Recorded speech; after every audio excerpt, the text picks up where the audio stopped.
100 games down. 62 to go for Kevin Cash and the Rays. And with the club currently sitting 7.5 games back in the East and 4 games behind in the wild card, the time is now to start making a move.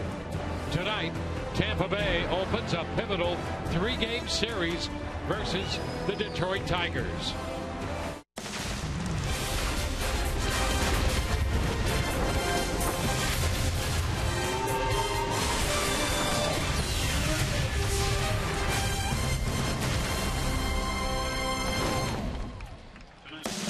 Tonight we welcome you to Tropicana Field for the opening of a 3-game series between the Rays and the Detroit Tigers. Two teams trying to stay relevant in their respective divisions. Hi again, everyone, and welcome to an evening of Rays baseball with Brian Anderson, Dwayne Stats. So good to have you with us. Well, the Rays are running fourth, 7.5 back in the East. The Tigers are running third, 11.5 back in the Central Division. And what the Rays will be concerned with tonight will be the Tiger offense led by J.D. Martinez. Yeah, and listen, this Tiger offense, very potent, score a lot of runs, and right now they're being led by J.D. Martinez. Now, this is a guy, when you look at his damage, obviously he's got a quick bat. He's improved his plate coverage, and he will use the entire field with power. As you see, he's third in the American League with 27 home runs. He's driven in 62, and he's hitting 286. Not bad for a guy who was released coming out of spring training last year by the Houston Astros. Well, he's found a home here in Detroit, and he is flourishing. Nathan Carnes, guess what? He's been flourishing in the Rays rotation. Last 14 starts, how about that? 2 earned runs or fewer. We all know what he did his last time out. 5 scoreless innings, feeling a little bit under the weather, but took that game into his own hands. Even hit a home run. You know, he wanted to be out there in the lineup tonight, but he'll leave that to the position players. He'll go out and try to twirl a gem here against a tough Tiger foe. You can see right there Nathan Carnes defeating the Phillies single-handedly in that outing Tuesday in a home run in that 1-0 victory. 5 shutout innings, allowing just 3 hits en route to the victory. Happy to say that Todd Callis is back with us, back in the saddle with just 62 games left to play. He'll be joined by John Jaso and David DeJesus. That triad trying to figure out what the Rays have to do the rest of the way.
the Tigers in Tropicana Field. Nathan Carnes will be on the mound for Tampa Bay tonight. When you think about last season at this time, the team is basically at the same position going into the trade deadline. A little bit under 500, chasing a team ahead of them and chasing the wild card picture. Last year, though, felt different because the Rays had a lot of momentum going into August as they were playing some of their best baseball.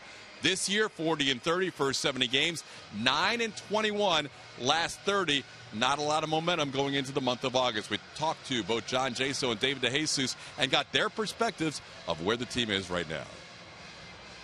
I think there's like a few things that, probably do need to clean up a little bit, but they'll clean up on their own. A few like base running things and stuff like that. But yeah, when you come out of the gates that hot, it's tough because then all of a sudden you have this expectation to remain that hot for the whole season. I mean, just think if we flipped the season around and we came out slow and then all of a sudden we finished hot. I mean, it's completely different.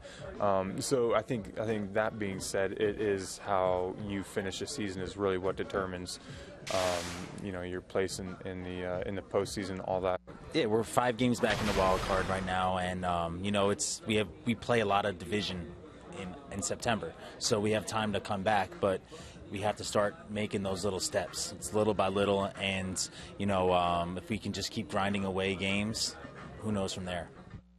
62 to go. Those are the words from the driest hair and the wettest hair on the team. We are ready for baseball. Less than 3 minutes until the first pitch. It's the Tigers and the Rays. Anibal Sanchez against Nathan Carnes. Enjoy all the action with Dwayne Stats and Brian Anderson coming up next on Sun Sport.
Rays set to go to work tonight against the Detroit Tigers, and they'll send the right-hander Nathan Carnes, 27 years old, with a mark of 5-5, making his 20th start. And we'll take a look at the starting lineup for Detroit, presented by your Southern Ford dealers. Ian Kinsler is going to lead it off at second. Yoenis Cespedes hits second, playing left. The DH is Victor Martinez, and we know all about how difficult he has been on Rays pitching through the years. And then comes J.D. Martinez, having a great year. Nick Castellanos is at third. Alex Avila will do the catching. Jose Iglesias is the shortstop. Andrew Romine at first. Anthony Ghost at center field, bats ninth. Well, Nathan Carnes will be making his 20th start of the year. 14 times he's given up 2 earned runs or fewer, including 6 of his last 7. And like we talked about in the open, we all know what he did last time out. 5 shutout innings, what would turn out to be a 1-0 Rays victory. And that run coming off the bat of Nathan Carnes with a solo home run. And here's Kinsler stepping in. Starts the night at 284, and the first pitch of this game, presented by Pinch a Penny, is a fastball around the knees for a strike. And good thing it was around the knees, because you could see Ian Kinsler with a little flinch there. He loves to attack first pitch heaters. It's 1-1.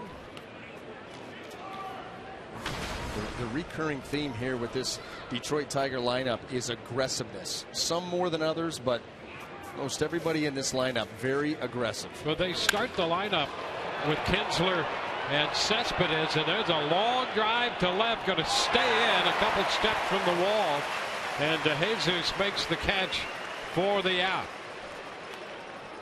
Well, let's go ahead and set that Rays defense for you here tonight. Brought to you by BMW. In the outfield, left to right, we have David DeJesus, Kevin Kiermaier, and Steven Souza Jr. Across that infield, third to first, Evan Longoria, Tim Beckham, Logan Forsythe, and James Loney, with Kurt Casale getting the call behind the plate. Well, Ian Kinsler very aggressive to lead off, and Cespedes makes him look like a disciplined hitter. He is very aggressive himself and takes the first pitch up for a ball. Well, you've got your aggressive hitter, your very, your uber, your super. They all fit into one of those categories. It's a foul back, out of play. It's 1-1. Cespedes with 15 home runs, hitting .285 on the year. One thing you know, the Tigers will come out swinging.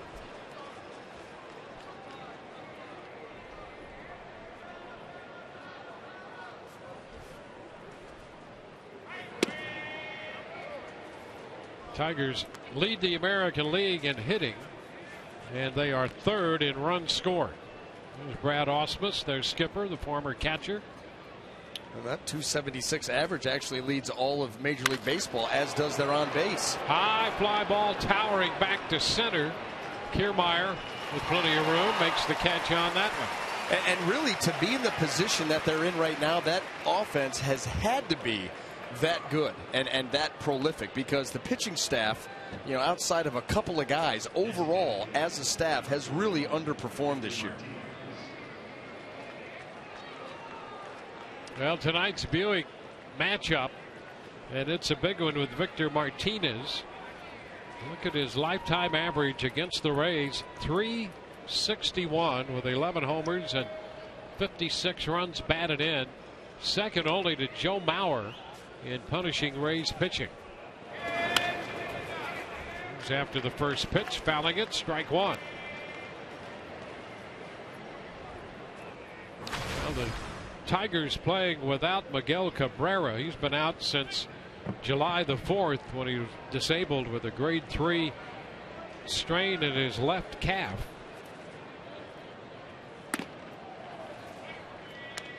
1-1, and at best they're saying 2 weeks, might be 3 weeks before he's back. No, this offense still has been humming right along. So you think about adding that bat and stuffing it right back into the middle of this lineup. How good can they be? This ground ball handled by Logan Forsythe, and a 1-2-3 first will head into the Rays half of the inning, and John Jaso will lead it off.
of the bottom of the first. John Jaso is going to lead it off. A 1-2-3 top of the inning for Nathan Carnes.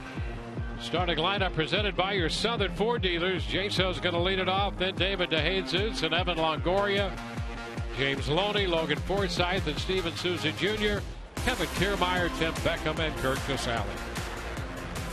Anibal Sanchez on the hill. First pitch in to Jaso is wide. Well, it's been a turnaround for Sanchez. He's making his 21st start, 10-7 record. However, over his last 8 starts, he is 7-0 with an ERA just over 3 at 3.16. He got off to such a slow start. The team was 3-9 in his first 12 starts, 8-0 in his last 8. Yeah, both David Price and Sanchez got off to slow starts, but they've certainly picked it up recently. And that's really what put this team, in a hole after their quick, early season start. First 13 games of the year, they were 11-2. But it went in the tank after that, and you talk about slow starts by a couple of their starters, and then a couple of them with no starts. I mean, really have not been able to put it together, and they've struggled mightily.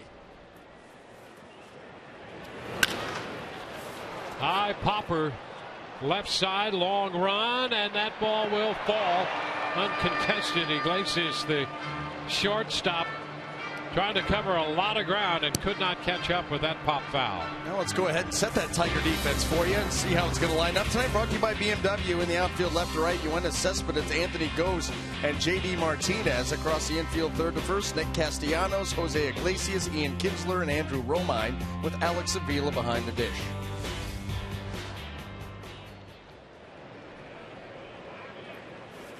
Now 3-2, and Jaso's aboard, drawing the walk. Rays put their leadoff man aboard.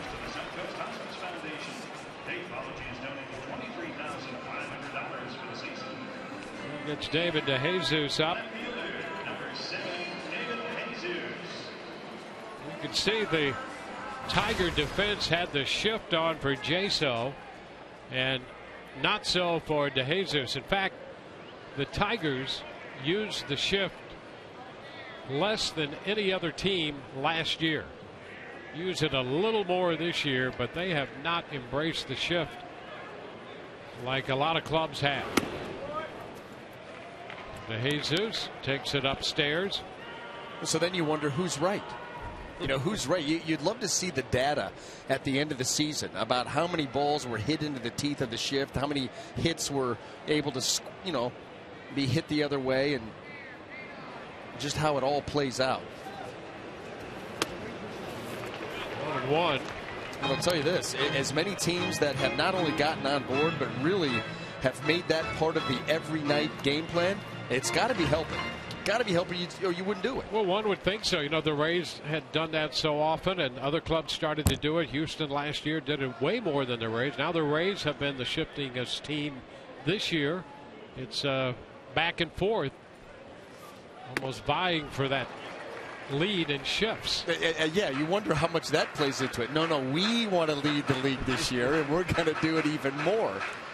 There's a lot of data to back it up, and you see sometimes it's a shade, a true shift, a shift with a second baseman on the cut of the outfield grass. Sometimes he's out in shallow right field. A lot of different variations. Ball 2 to DeJesus to even the count. Well, we so often talk about the game within the game, and that's really part of the game outside the lines that goes on. I think more than ever as teams in the information age try one way or another to gain an advantage and then implement that. A little pop foul, and that's going to carry back and out of play.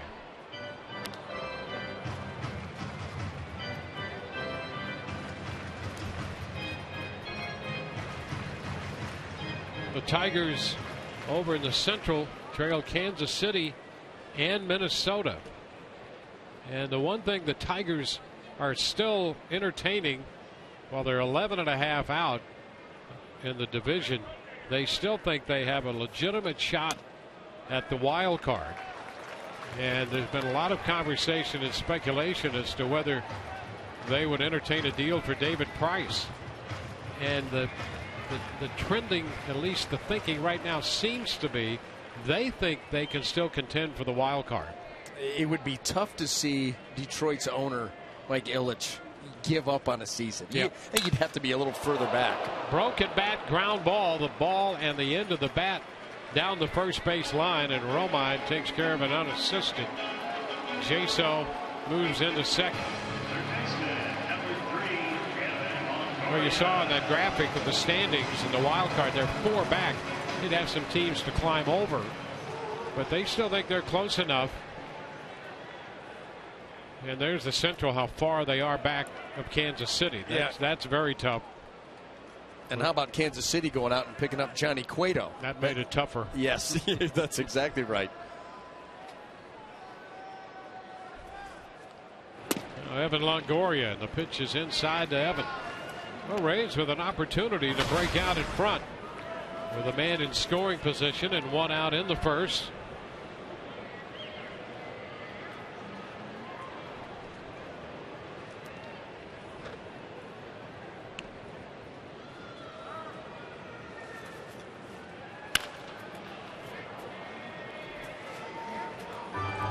Ball, 1 strike count. Well, it would certainly be a nice way to start this series off after a disappointing homecoming against the Orioles. They lose 2 out of 3, had a number of opportunities in yesterday's ball game to climb back into it, weren't able to. Go ahead and knock in the first run or 2 and get this series off on a different foot.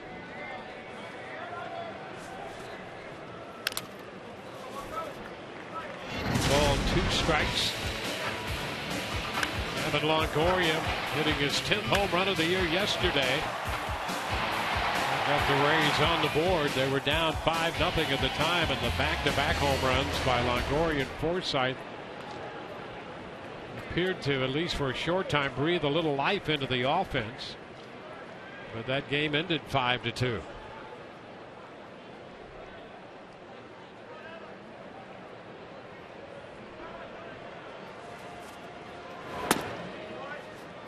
Two and 2.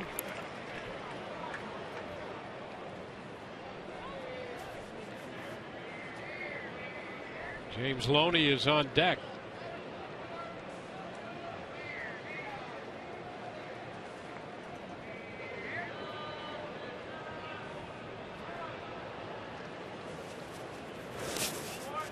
And a full count. Nice stop by the Tiger catcher, Alex Avila.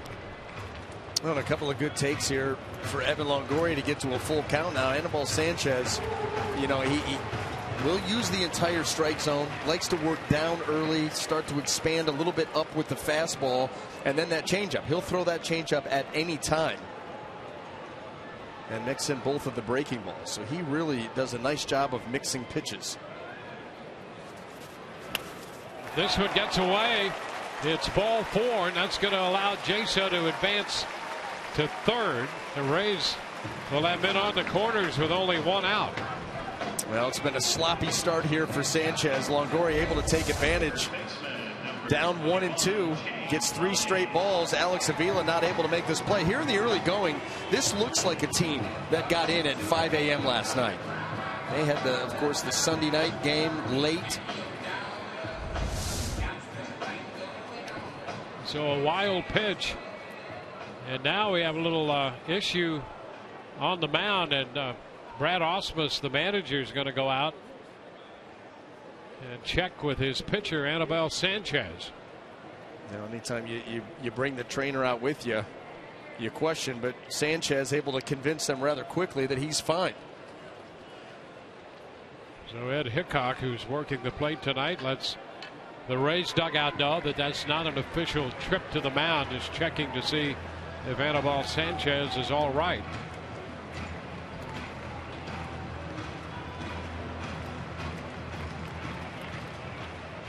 So big opportunity.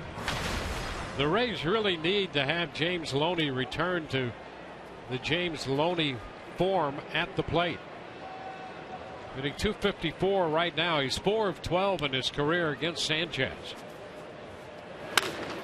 He lets a fly ball into right, not overly deep.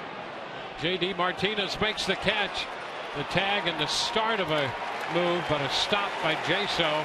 And that fly ball not deep enough to get the job done. Well, J.D. Martinez puts himself in tremendous position to throw.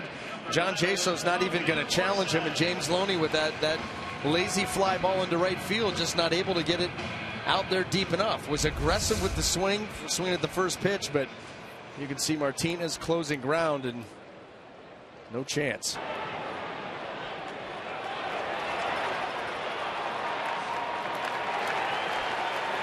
So it'll be up to Logan Forsythe to try to do some damage in the first and take advantage of the opportunity. It's a little close to him, moves him out of there. 1-0. Logan Forsythe, Brandon Guyer. Boy, do they hang out over the plate. They very rarely concede ground, and Logan just pulling the hands out of the way there. That ball very close. Logan 2 for 5 with a home run in his career against Sanchez.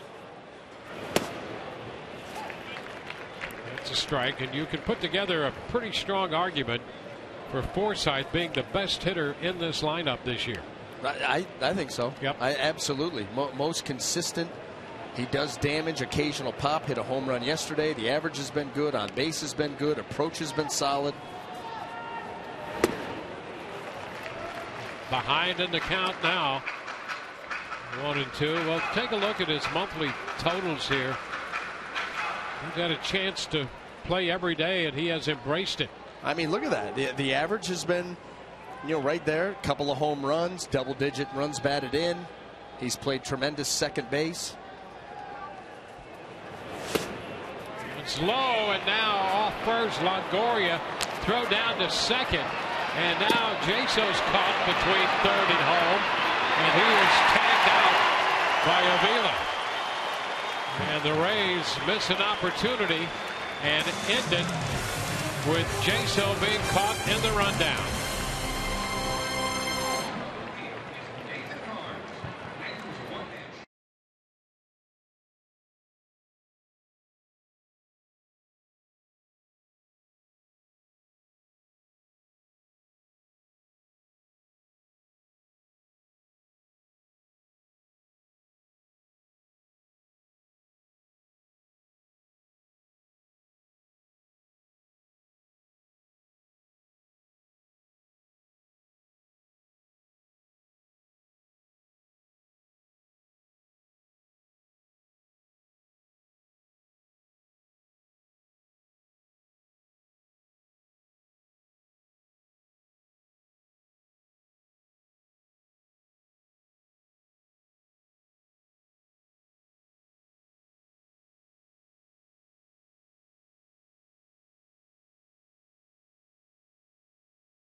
Going to be a changeup in the dirt. Nevin Longoria looking to make a play, sees it in the dirt, and immediately thinks of breaking towards second. Well, once he sees Alex Avila come up with it clean, well, now you're in big trouble. And this is another example of guys trying to make plays, and sometimes, going out of the comfort zone, trying to do a little bit too much, and ends up costing the Rays an ending to that inning. They had a tremendous opportunity to score first. J.D. Martinez leads off the second. And boy, what a year he's having. The right fielder hitting cleanup. He's third in the league in home runs, sixth in runs batted in, fourth in slugging percentage.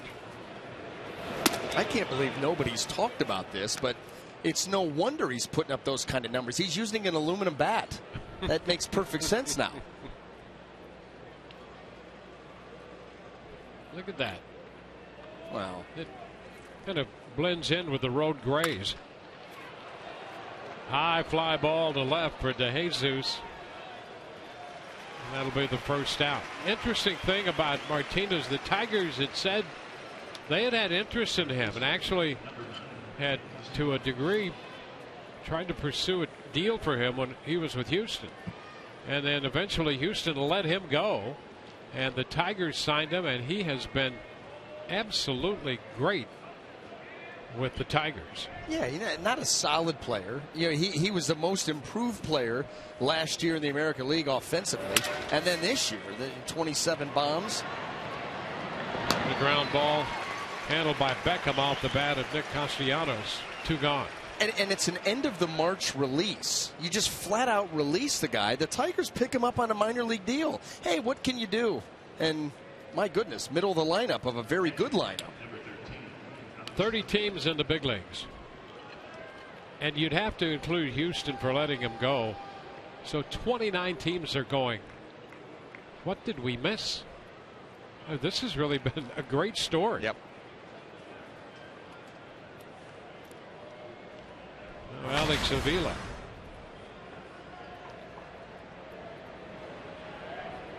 Two outs with the bases empty here for the Detroit catcher. 1 ball, no strikes.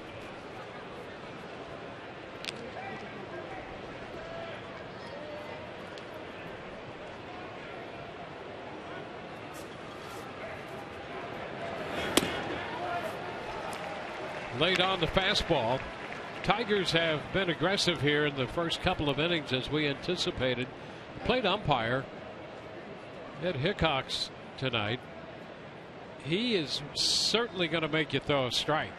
You get to the upper or lower regions of the zone, and even on the outside, you might get a strike, but you might not. So hitters kind of like him. To be a little bit more selective when you are working with a zone like that.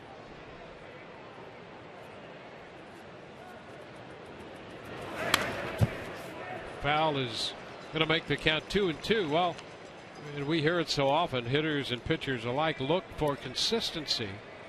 And if they know what they're dealing with, and Ed Hickok is consistent that way, but his tendency is probably falling in the favor of the hitter a little bit.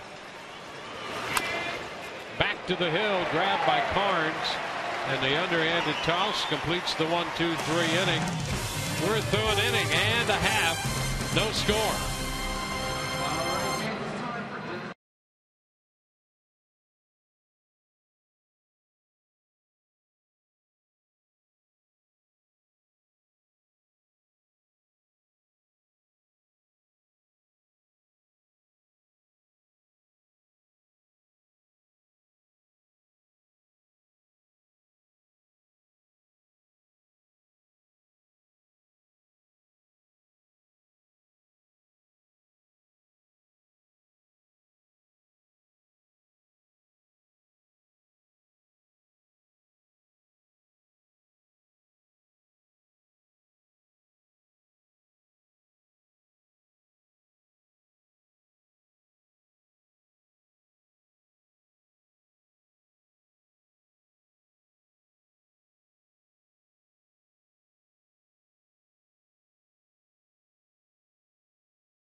the game tonight and all season, Tires Plus donates $100 to the Pediatric Cancer Foundation for every Tampa Bay Rays home run televised on Sun Sports.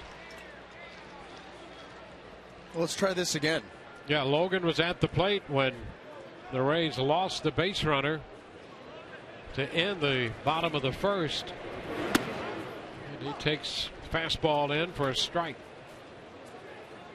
Turned out to be a 24-pitch inning for Sanchez in the first, and that's a lot of pitches for him. He averages between 15 and 16 pitches an inning. Curveball misses. It's 1-1. Well, and that's where he's really improved. During this recent run, barely over 15. He's right at that level that you'd love for every pitcher to be at. 15 per. 2 balls and a strike.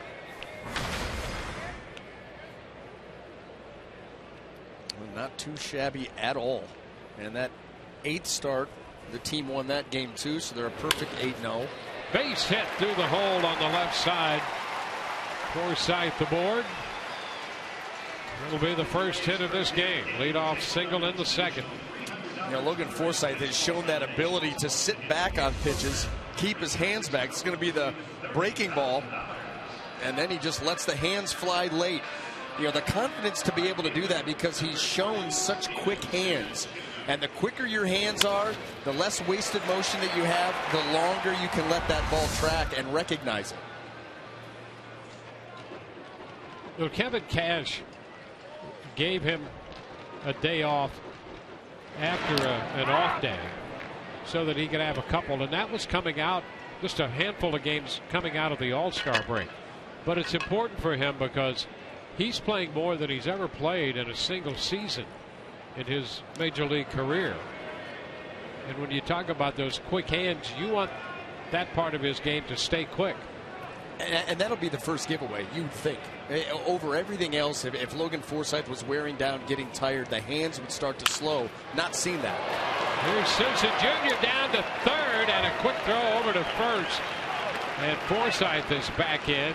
Castellanos picked that one. And Sousa's going, what do I need to do to get a hit? Well, here it is, the line drive, and Logan Forsythe, boy, you got to be quick and heading back towards first base as quick as this got down to Castellanos, and then he was right up and making a throw.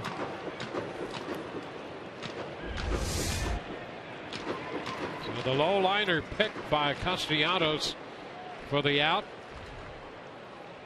Here's Kevin Kiermaier. He's going to bunt, takes the pitch down and in.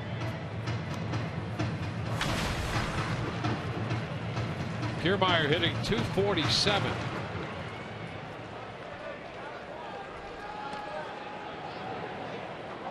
Forsythe back in.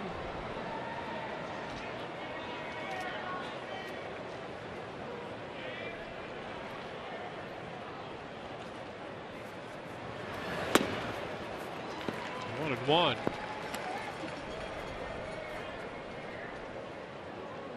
Well, we saw Longoria trying to take advantage of a ball in the dirt in the first, and that resulted in the eventual rundown of Jaso and the end of the inning. The Rays do think that they could take advantage of Sanchez on the bases given half an opportunity. This was a team that had given up major league most stolen bases last year. They've improved dramatically, but you're right, Sanchez vulnerable. Number third base side foul. And that's one way to get that offense going. I mean that's one way to do it. It was early in the season, remember, it was the guys that could run would run, and that's what Kevin Cash would put in motion. A lot of double steals. And so Logan Forsythe, one of those guys that can run.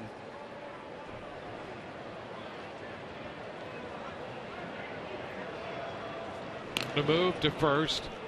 The opposition successful on 14 of 17 attempts against Sanchez. And you see the running numbers there by Forsythe, 7 of 10.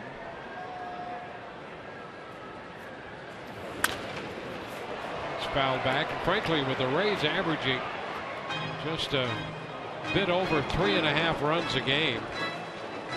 They were out taking bunting practice a couple straight days on this homestand. The bunt, the run.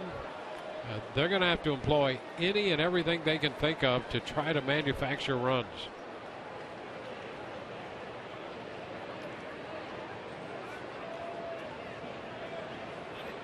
Well, that's why until we took a look at that, the replay with Longoria and Jason, you're like, are they trying a delayed steal a run here? I mean, you just don't know what they'll try because it's getting to be that time, desperation time, and how to score runs.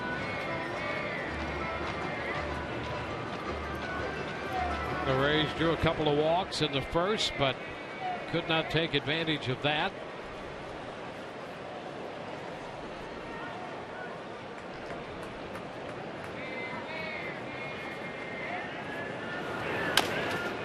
Chopped to first, foul. Rays beating the Tigers for the first time this year.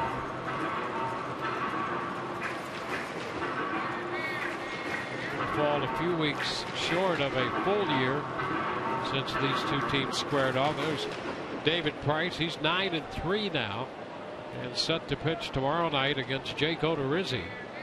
So that'll be a great matchup. Odorizzi and Price. Kiermaier has worked a full count. Yeah, Sanchez, his command has been off a little bit here in the early going. Had 3 full counts in the first inning, so he's the number 7 hitter, has worked the 4th full count. Runner goes and the pitch is foul back. And with that foul ball counting as a strike, Sanchez now 37 pitches, 19 strikes and 18 balls. That speaks volumes. He's much better than a 50-50 guy, but right now the strike to ball, a coin flip. Runner goes and Kiermaier lifts a popper toward the line and left. Cespedes will be there to make the catch, and back to first goes Forsythe. Right down the left field line. A pop fly. Well, and now with 2 outs, you would fully expect and hope Logan Forsythe to be off and running on his own. Try to get that bag, try to get out into scoring position, give Tim Beckham here a chance to drive you in.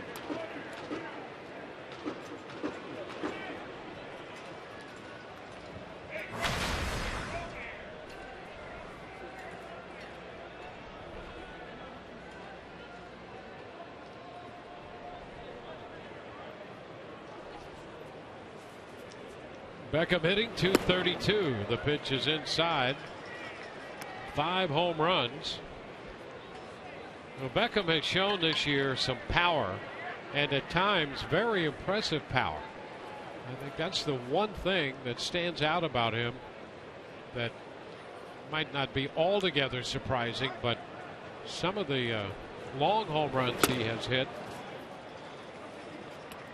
Now he's ahead in the count 2-0. The other thing, particularly early when he was with the team for that stretch, he'd get down in the count and extend at bats, have good at bats after 2 strikes.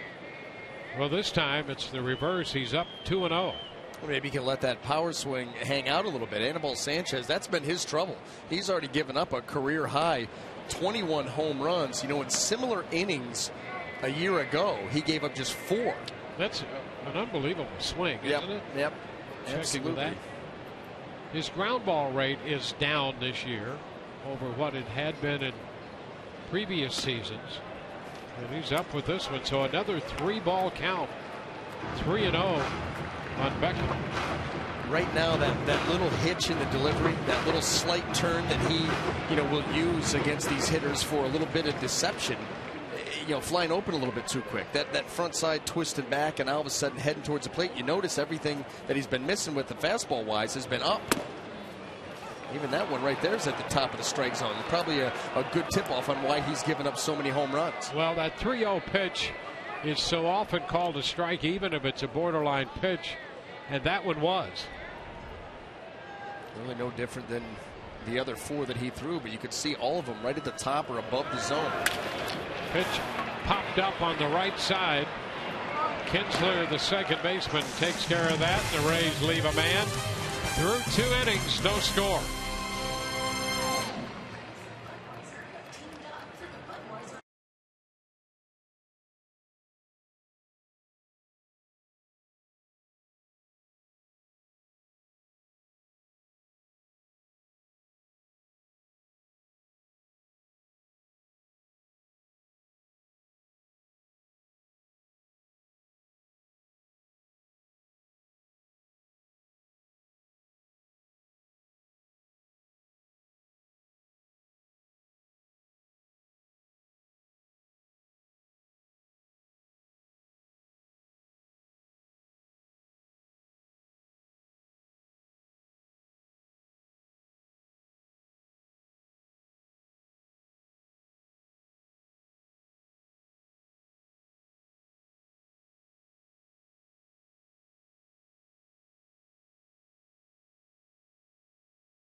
David Price was a member of the Rays. He was traded, of course, on the trade deadline to the Tigers, and today was homecoming number 2.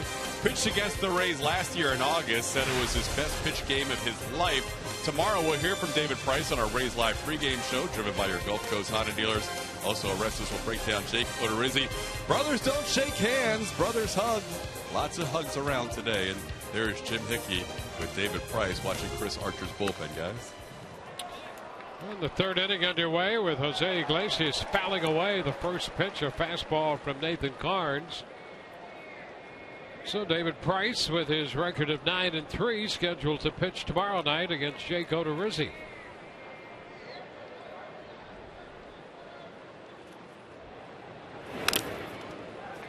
He counts 0-2. Iglesias having an outstanding year at the plate. He's another aggressive hitter. 4th leading hitter right now in the American League at .319.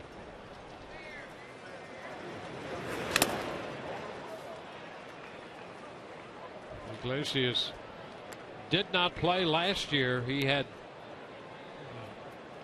shin fractures in both shins and missed the season. So here he is, 25, coming back and having a great year. And his approach is to do what he's doing right now. There's a pitch and I'm swinging. Well, it fits into that category, that realm of aggressiveness. Just how aggressive will you be? I think he would be an Uber. I'm not talking about the car either. Look at that.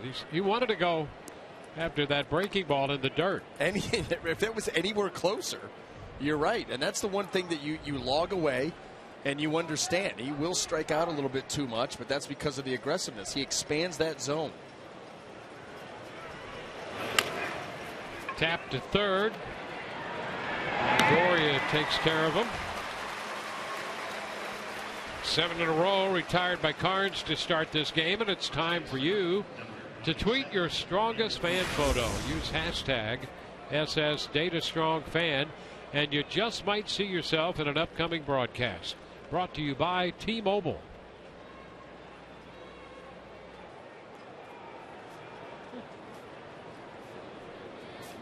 Andrew Romine is playing first base tonight. Switch hitter. He takes the pitch wide. It's only his third start at first base this year. Has been over there a few other times, but to start, this is his third. 1-1.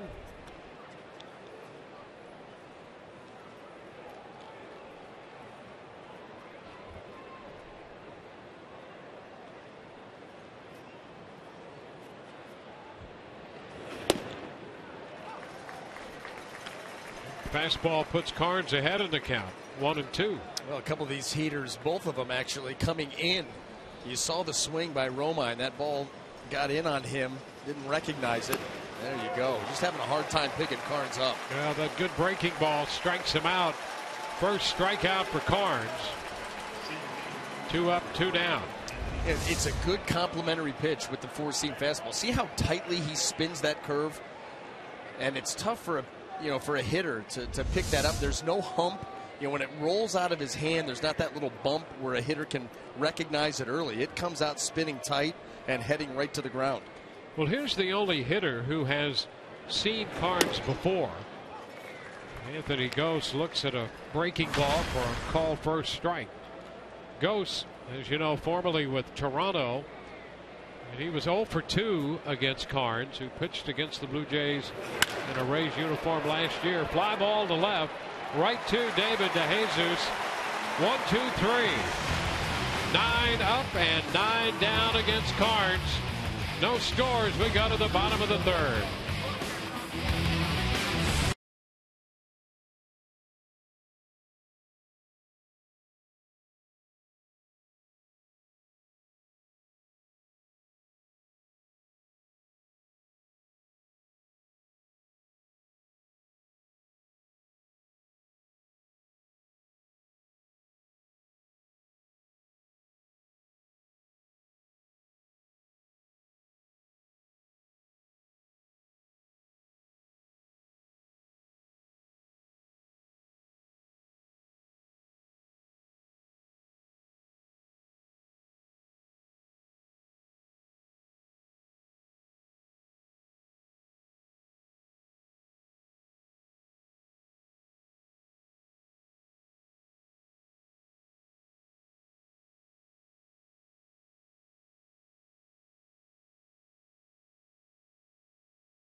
Tigers and Rays. As you see, Curt Casali is in the lineup for the third straight day, according to skipper Kevin Cash.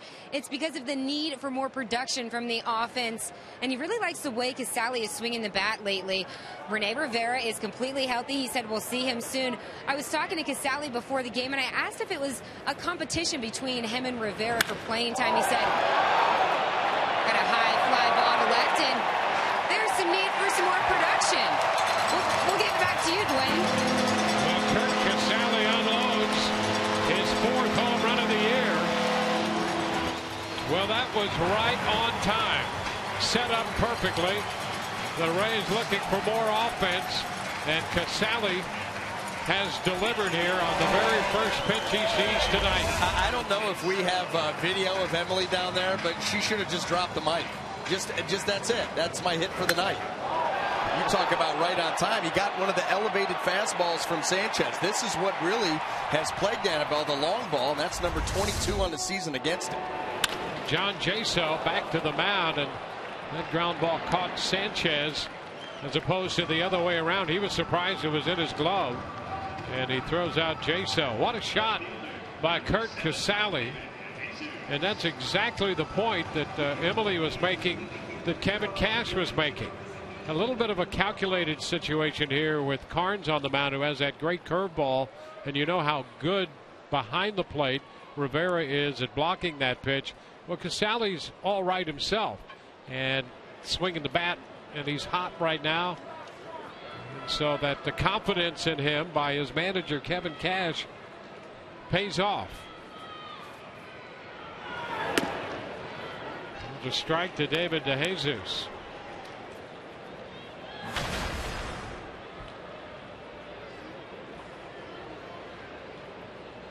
DeJesus grounded out to first in the first inning. 1-1. Sanchez is going to continue to use the fastball at the top of the strike zone, whether that's by design or not. You're going to continue to give up home runs, and Rays hitters will continue to get good swings against him. You know, in past years, his ground ball percentage was up around 46, 47%, and he's right at 40% this year. So there's a drop off there, and with the pitch up, he's given up more home runs, and Casale took advantage of that. Well, the one thing that he was always able to do is create angles, you know, even with that little twist, but he was able to get on top of the baseball and drive it downhill. And then when he elevated, it was when he wanted to elevate. It seems here, at least in this start, a lot of the elevation is just him trying to throw strikes. A lot of pitches up in the zone. And obviously, when you think about the ground ball rate and the home runs, that's been troublesome all year. The chop handled by the shortstop Iglesias. Technical question for the pitcher in the booth, BA. You know, you talk about that little turn that he makes. Yeah. And you hear about pitchers getting a little sideways. It would seem to me, just from looking at him, it would be more difficult for him to go top to bottom and create that angle with that little side turn. It is. Does that make sense? It absolutely is, yeah, because you think about getting side to side. Well, he's starting out going side to side. So everything really has to be in perfect sync to kind of have that little bit of turn and then still be able to get up on top of the baseball and drive it downhill. There's what we're talking about. A lot of times, you have a tendency to turn one way. Now you've got to compensate the other way. And if you open up a little bit too soon, that's when you get side to side, and that's when the fastball flattens out. Things don't have the same depth. You know, I could really see where that would be a problem, and I could also see with that side-to-side motion where your body might be in front of your arm, and you leave a lot of pitches up. You can hurt yourself two ways. Yeah, first of all, the front side flying open, or if you do happen to get it, pause at the right, if you're starting to fall a little bit too soon, then your arm never catches up. Fly ball back into deep center field. Well tagged. Ghost will have to run it down one hop and over the wall for a double for Evan Longoria. Longoria tattooed that fastball. He absolutely did, and very interesting to see where Anthony Ghost was playing Evan Longoria. He's hit so many fly balls right field, right center, that's how Detroit had him played. How about this? Anthony Ghost, right there. I mean, out towards right center field against, the middle of the lineup production guy. So he had no shot at getting anywhere near that ball, who hit harmlessly on the warning track and bounces over. Another opportunity for James Loney. Pitch inside.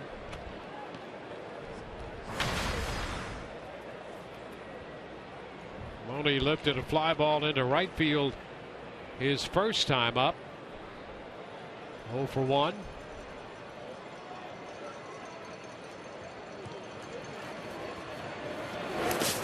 Covered up by Avila there. 2-0.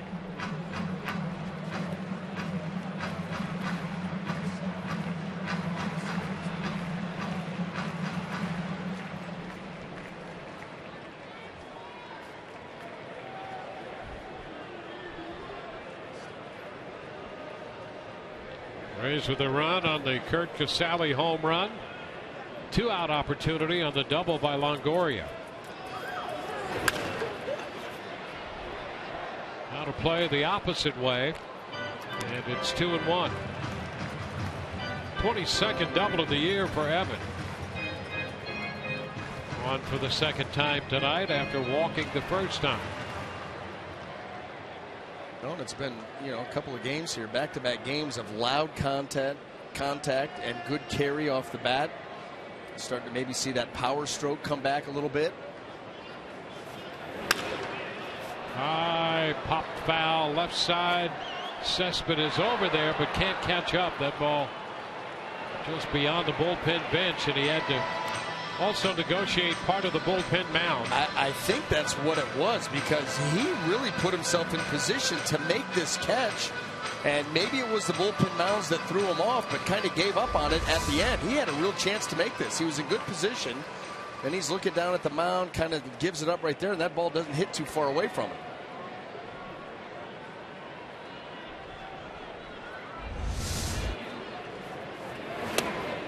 Loney is out on strikes. Rays leave a man at second, but they pick up a run on the Kurt Casale home run. Through 3, it's 1-0 Tampa Bay.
Canada Field for Star Trek night coming up Friday, August 28th, when the Rays take on the Kansas City Royals.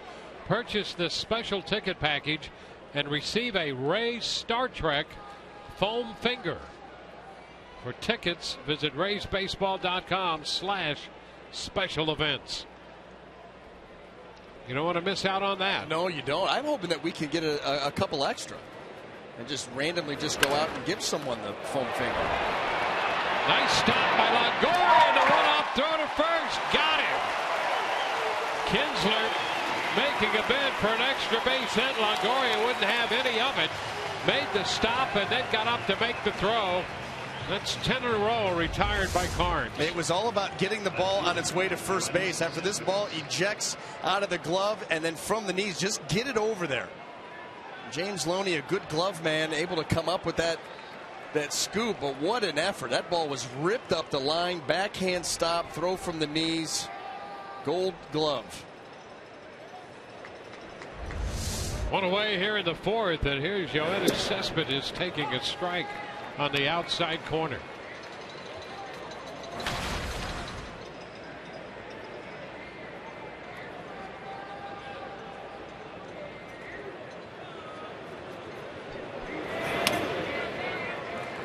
Pitch is low, and it's 1-1.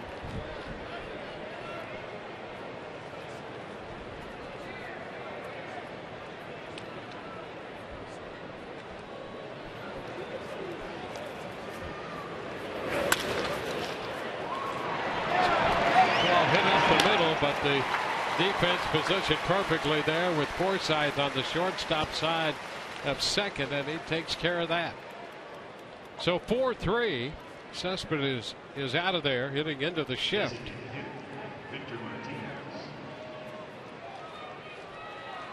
That'll be Victor Martinez. 2 outs and the base is empty.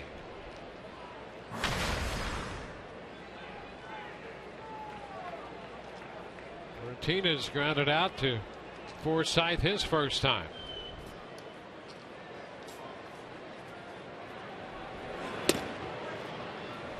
Pitch inside, 1-0. Boy, Carnes has had a nice rhythm about him tonight. He really has. I just was going to remark on how efficient he's been. You know, for this Detroit team having such a strong lineup, he's attacking the zone with confidence. All of his pitches, moving the ball around, and everything's been sharp. I mean, name really one pitch come to mind that was hung. And the curveballs have been sharp, the fastballs have been well located, and a couple of changeups have been good. This is the first 3-ball count he's had tonight. It's 3-0 on Victor Martinez. Well, once you start to fall behind Victor Martinez with his track record, you just don't want to give in and a get-me-over type of strike. He feasts on those pitches. And he shoots this one into the corner. One hop and to the wall. He's going to have to stop it first. He hit the ball hard. Souza got there quickly. A 3-0 fastball, and Martinez was ready to swing. Yeah, you've got to be careful. He's a guy that has earned the right to have the green light whenever he wants it, swinging the bat. And here you go, 3-0 heater, middle of the plate down, and Martinez, really, where that pitch ended up, just be glad that it was a single and it didn't get knocked out of the yard, because it was a pitch that Martinez had a chance to lift. Yeah, for a left-handed hitter, that's a dangerous location. And here's J.D. Martinez. Pops it up. Right side foul. Loney's after it. Will be playable, and he makes the catch, retiring the side. Well, Evan Longoria made a great play on the ball hit by Kinsler for the first out. Another look as he scrambled and made the throw. Rays lead 1-0.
On Sun Sports is brought to you by Toyota.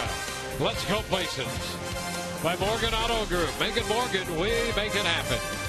And by Grow Financial. Don't go through life, grow through life.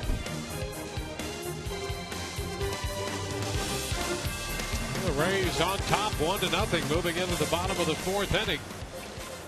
With Logan Forsythe leading off against Anibal Sanchez.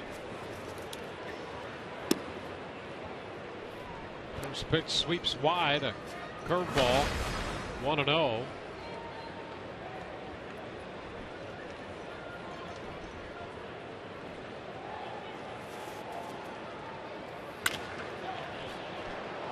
Play.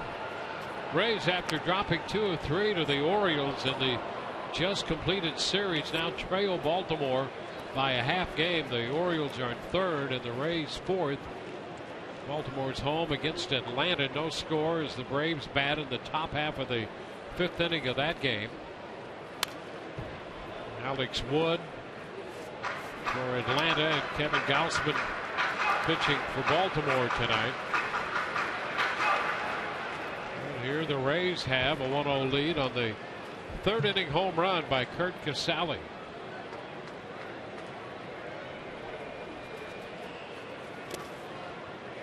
Two and two. In fact, the last 4 runs for the Rays have come on solo home runs, starting with Casali's home run Saturday.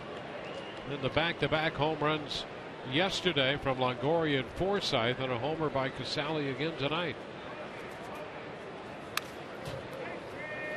Forsythe fouls that pitch back. Well, you want to strike while Sanchez has not been sharp.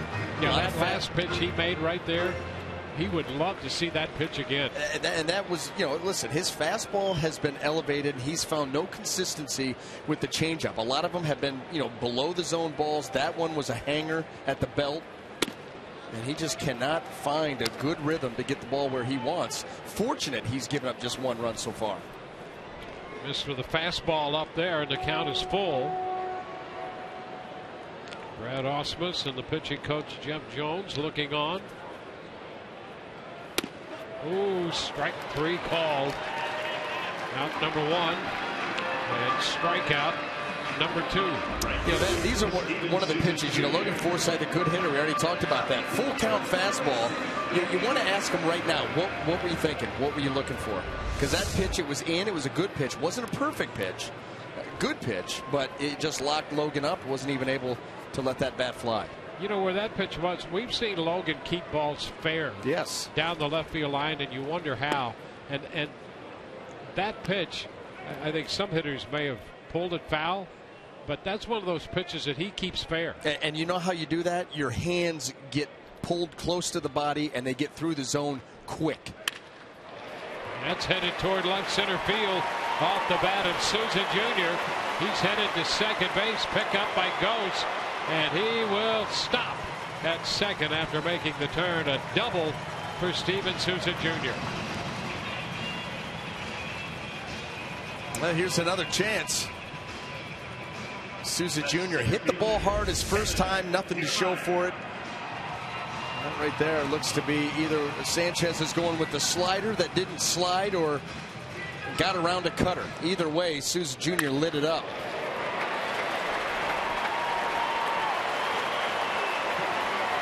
So a man in scoring position.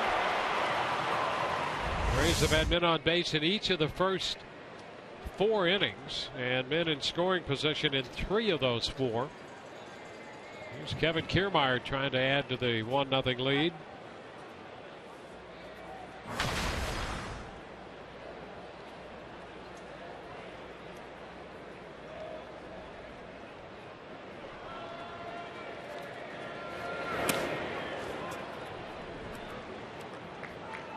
One ball, no strikes.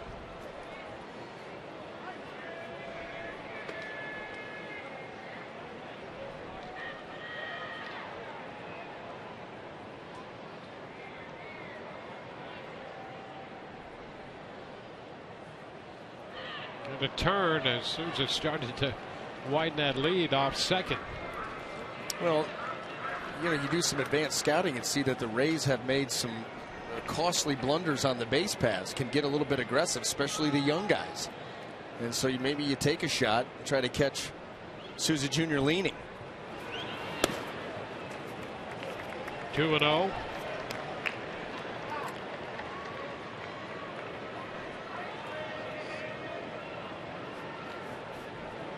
Rays have scored some runs off Sanchez through the years. In 6 starts, his earned run average is over 5 against the Rays, but he is 2-2 for his career.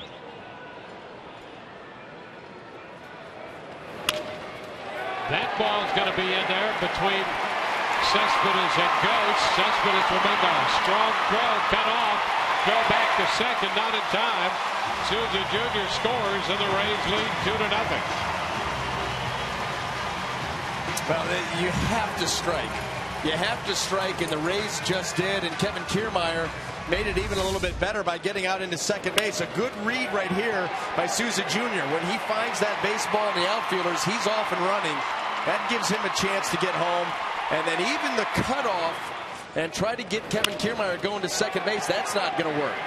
Look at the hustle. Nothing new there. Little stutter step, and he's going to get in ahead of Castellanos' throw, get himself into scoring position. Yeah, that's a combination of hustle and speed that got him into second. Well, so often you see that ball in the throw-in cut, and the guy's dead at second base. Cut and a miss by Beckham, going after the first pitch fastball.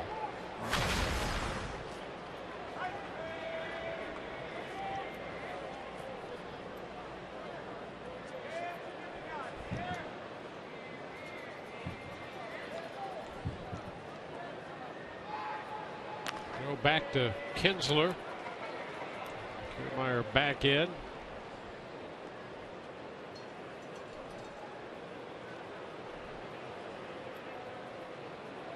Yeah, that's the thing about Kiermaier. He's at second base. You're never quite sure what he's going to be up to here with 1 out and the Rays leading.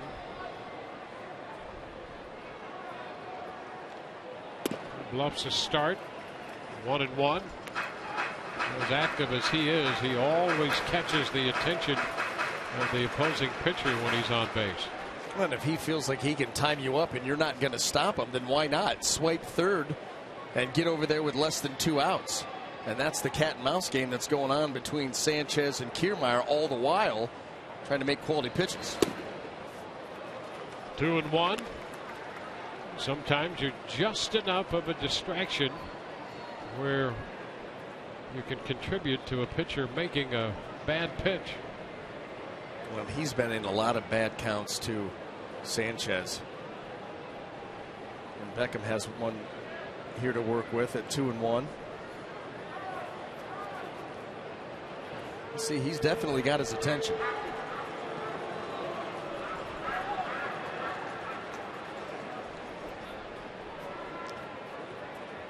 Beckham got up 3-1 in the count in the second inning and popped out.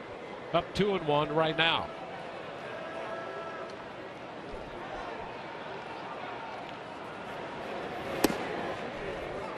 He looks at a strike.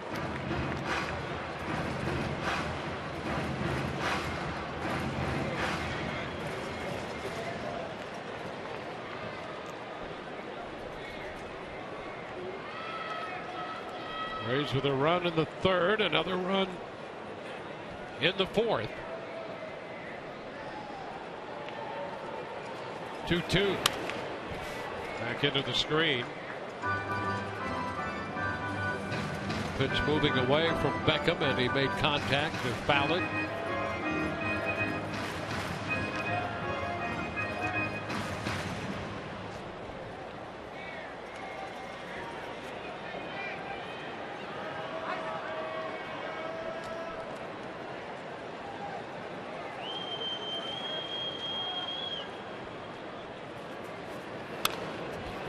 Again, back into the screen, this time on the fastball.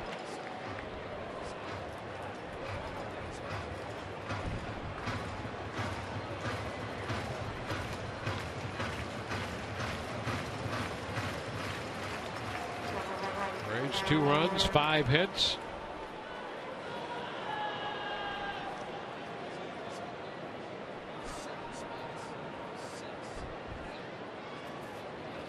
And a cut to miss. Sanchez gets a strikeout there, and a big one for him. Now that's one of the pitches that Sanchez has really struggled with getting into any kind of rhythm. There's that changeup, like a 3-finger prong type changeup. And you can see he's able to just dead fish that out over the plate and get the swing and a miss. Kurt Casale, who jumped on the first pitch, a fastball, and he buried it deep into the seats and left in the third inning. 0-1, big slider. There's the home run pitch and the home run.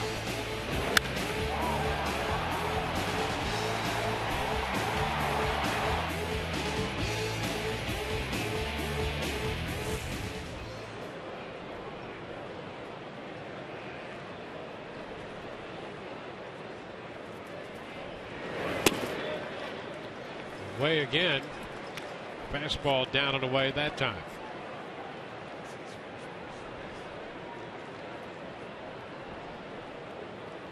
"80 pitches for Sanchez, 2 outs into the fourth.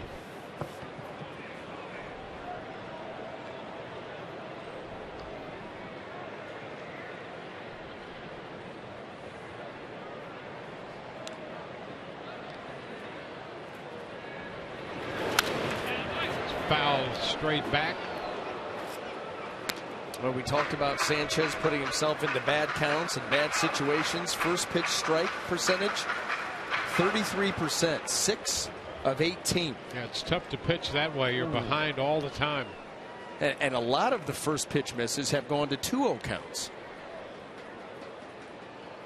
I'd like to see that third run get pushed across here. Well, with Casale there, maybe 4. And the count is full. He was not giving in there. 2-2, had the curveball and missed. Jaso on deck.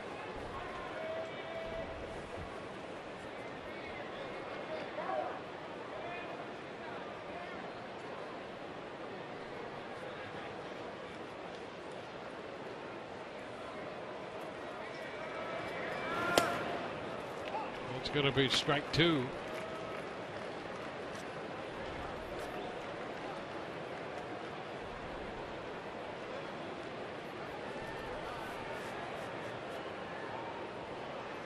Full count on Kurt Casale.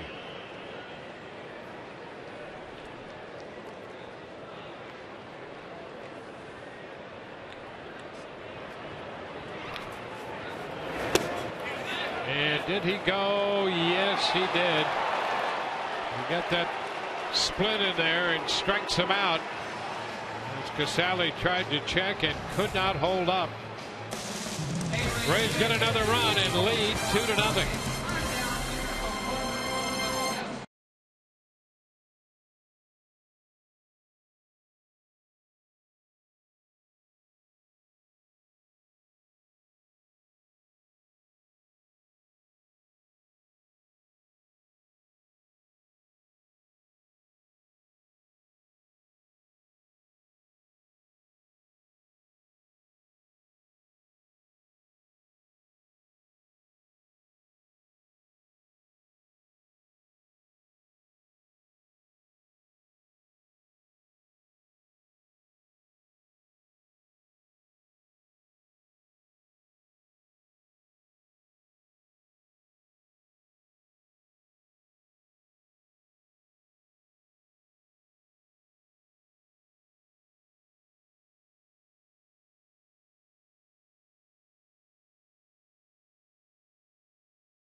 Ten games over, last 30, 12 games under. Here's Kevin Cash on what he hopes for that he saw in the first 70 games. Well, probably a combination of just about everything. I mean, I think we probably pitched a little bit better. We were getting some more timely hits, and we caught the ball a little bit better. I think you go into every season knowing that you're going to have some rough patches. We've been in it for a while. It's time for us to get out because it's been too long. We've got a very good team coming in here, good offense, and we're going to see some good pitchers. But either way, it's time for us to turn it around a little bit. Guys, last year at this time, it was pretty much the same story. 1 year ago, the Rays were 7.5 games back in the AL East, trailing the wild card #2 spot by 4.5 games. But last year, they had a great July. This year, it has not been a good July, but still time to turn it around. Well, 62 games counting this one.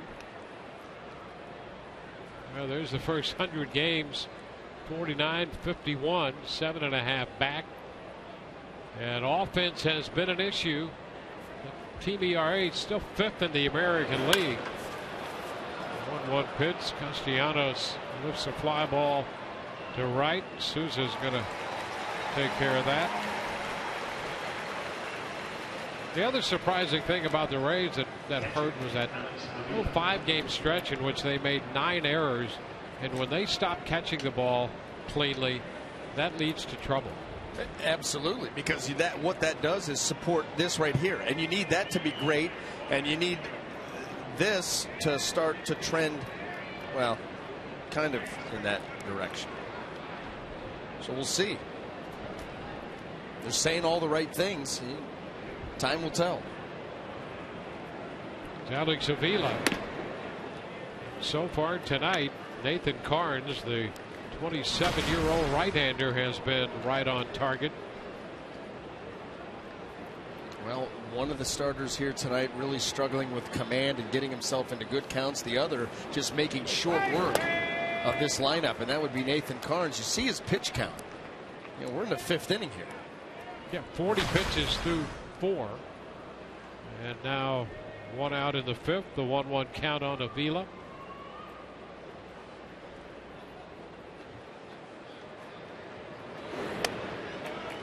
That's one thing you can do with an aggressive lineup. If you have good command, then you can get through innings with a low pitch count. Well, that's absolute fact, and you know that coming into a ball game, how you feel about your stuff and where you're able to put it, and you can take so advantage. You're so right. 2-2 now, and on this count, the Rays still employ the shift, but they move Beckham back to the shortstop side and send Longoria on the first base side of second. So they put guys in motion during the shift. Another cutting edge move. Cut to miss. Academic on the strikeout. Number 2 for Carnes. So 2 outs in the 5th. Well, a heater just overpowers. You see Alex Avila, he's got that uppercut swing, and that bat goes in and out of the strike zone so quickly that if the timing is not perfect, a lot of times you're going to have a big swing and a miss, just like you got there. Jose Iglesias takes a pitch inside.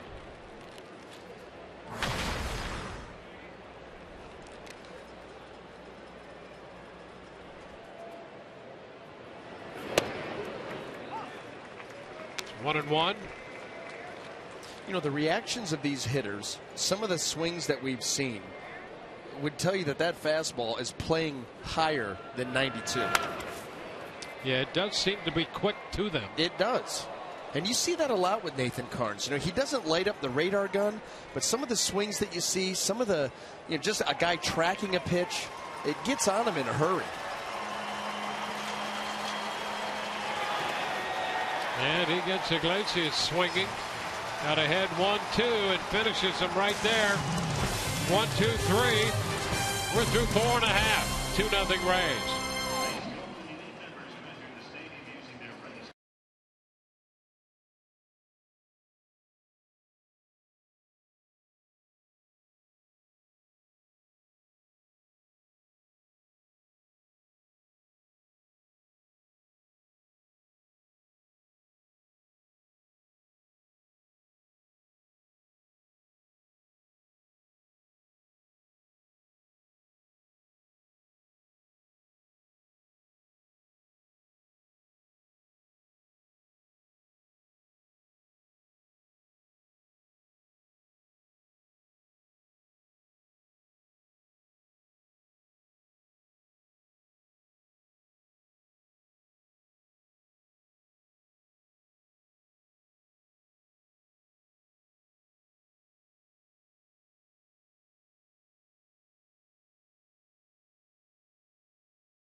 Top, they got a run in the third on the Kurt Casale home run.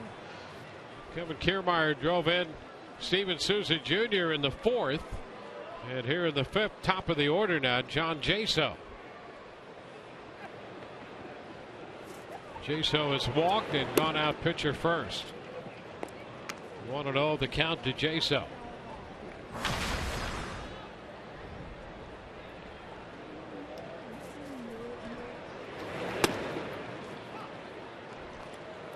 One and one.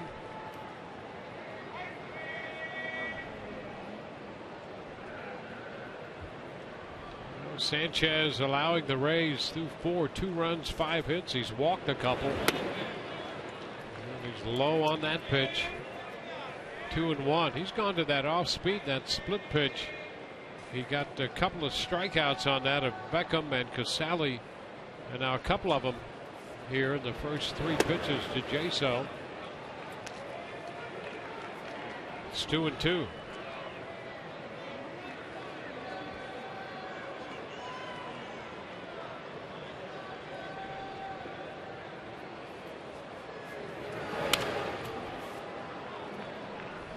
Hold at 2 balls, 2 strikes. Well, the Tigers coming off a 90-win season last year. They won 93 the year before and had high hopes for this year, and still holding out hope that if they can't win the division, they'll still be in the middle of the wild card chase. And the fastball misses. It's been interesting on Sanchez. That fastball has been erratic for him tonight. Everything. Really, he's fortunate the Rays only have 2 runs. As wild he's been in and out of the strike zone. See another 3-2 pitch. And it's tough, too, when you watch his outing and you're comparing it to what Nathan Carnes is doing. You know, you see him go out there and how efficient and spot on. I don't know if Carnes has missed a spot. And for Sanchez, it's been the exact opposite. Yet here we are, just a 2-run game. It was a fastball fouled back, so a couple of 3-2 pitches fouled by Jaso.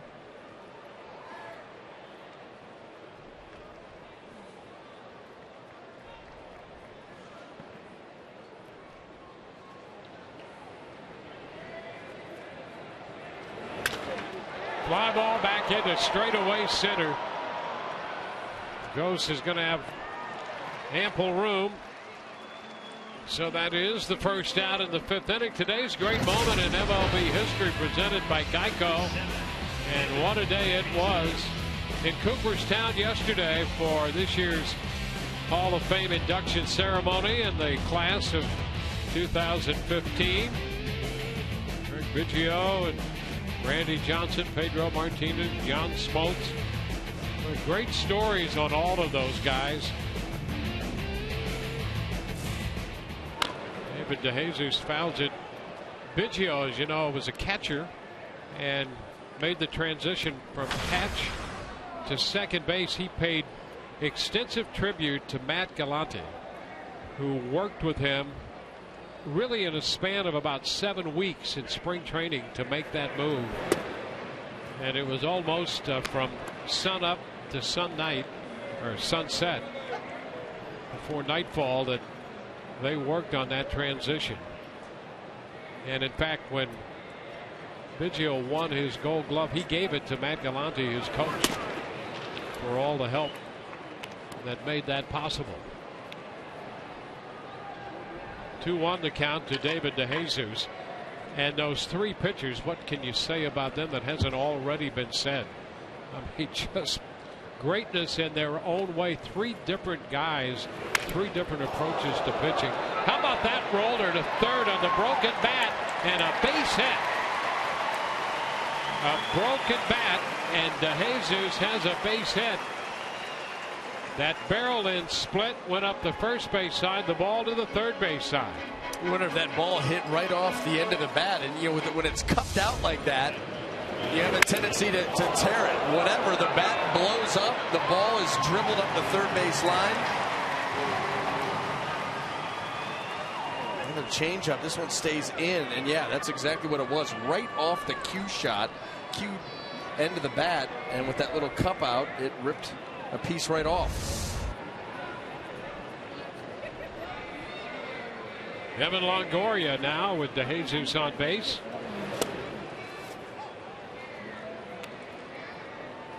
Well, Evan doubled to center field in the third when Anthony Gose was shaded way toward right center. He still shades him a bit toward right center, maybe not as much this time, but he's still over there. Yeah, and you know, shallow for what you would think with Evan Longoria. He's over towards right center, not quite in the middle of the burst out there. Up the left field line, but foul down beyond the bullpen.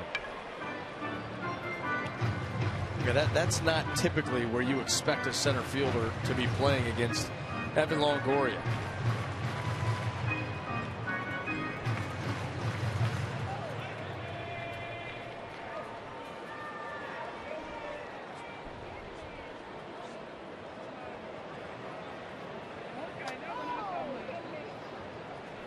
Oh, 2 the count to Evan.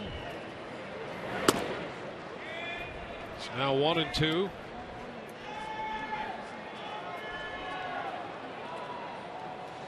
Sanchez now with 100 pitches, 1 out into the 5th. There goes DeJesus. The pitch popped up. He's going to have to get back to first. Romine waits for it to come down, and back to first goes DeJesus. Fortunately, that was a high pop-up because Sanchez had gone to the bag to cover just in case Romine had time to make a play. DeJesus, watch how far he gets. He's off and running. The ball popped up. He gets almost to second. And now you got to retrace those steps and do it in a timely fashion. 2 gone. Here's James Loney.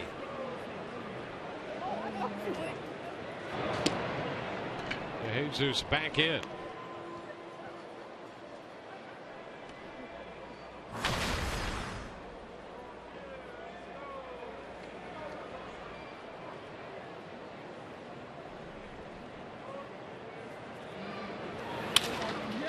Base hit the other way through the left side. DeJesus advances to second.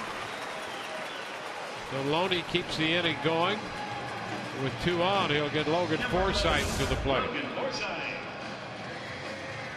Don't let that ball get deep into the zone and then just shoot it the other way. Split the defenders, get it out into left field, give the Rays, can we say it again, another opportunity.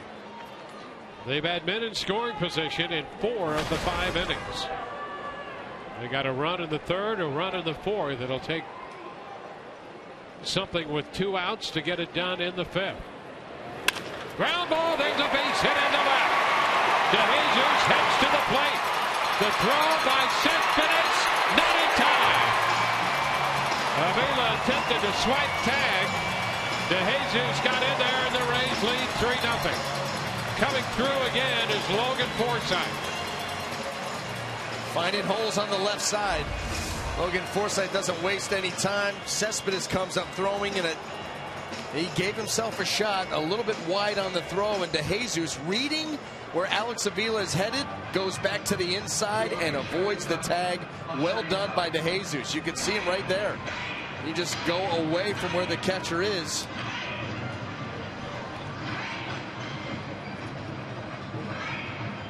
Get that leg right to the corner of home plate. Yeah, that's a great job because he did. He got just that front corner with his foot, and then his momentum carried him up over the plate. But that's where he tagged the plate. Oh, yeah, that was close. It was very, very close, but he does get the foot to the front corner. And you're right, after this, everything else kind of misses. Just that little edge. That's all it takes. And Hickok's right there on the call. Now Steven Souza Jr. Well, listen, it's better than the minor leaguer in the Baltimore Oriole affiliate who hit a walk-off homer either yesterday or the day before. A walk-off homer and got to home plate and didn't step on home plate. Missed it. Yeah, so jubilant that he just skipped right over it. He got called on it. They called him out, and they ended up losing in extra innings.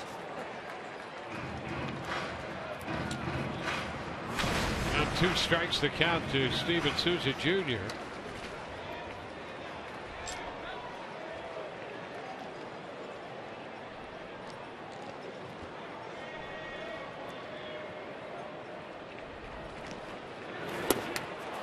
And that takes care of Souza and almost Avila, who apparently is all right. As Souza Jr. strikes out, and the Rays had a run, 3-0.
$15 minutes could save you 15% or more on car insurance. Checkers. Mix and match our famous Big Buford and Big Chicken Deluxe. Get 2 for $5. And by the Florida Department of Transportation to remind you to drive sober or get pulled over. Rays have added a run in the 5th inning to make it 3-0. We go to the 6th, and a cut and a miss by Andrew Romine on an opening curveball from Nathan Carnes. Carnes has given up 1 hit. That was to Victor Martinez. And a pitch by Romine, 0-2. That's an example of what we were talking about. That's a fastball at 91 that Andrew Romine swung at as if it were 95, 96. Plenty late.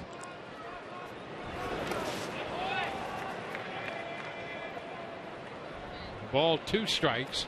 Well, through the first 5, Carnes had made 52 pitches. Romine did not go for that pitch. 55 right now with the 3 in this inning. In contrast to Sanchez, who has made 106 pitches through the first 5 for Detroit.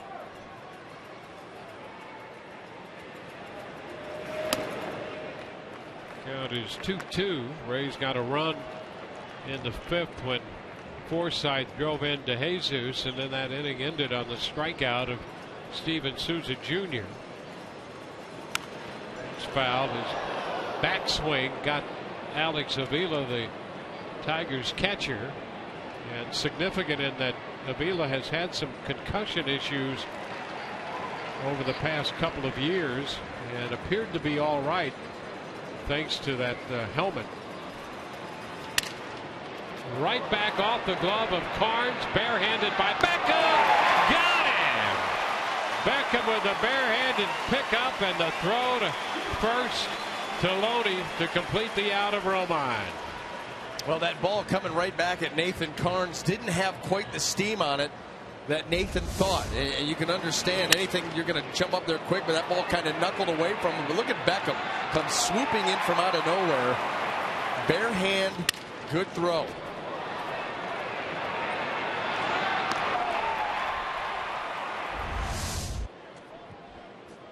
Here's Anthony Ghost, the center fielder. Pitch is a strike. Carnes, with just 59 pitches, 1 out into the 6th, he's been dealing. He has given up a hit, though. That pitch is down. So, well, there is that. Yeah, I mean, Steve Geltz up in the bullpen.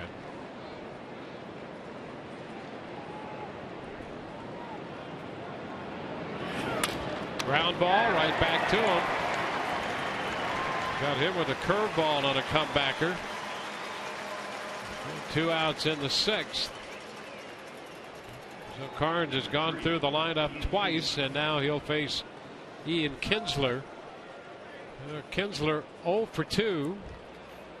Hit the ball to the warning track in left field his first time, and then a great play by Evan Longoria retired him in the 4th.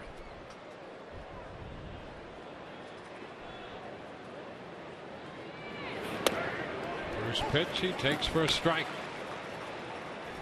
The changeup.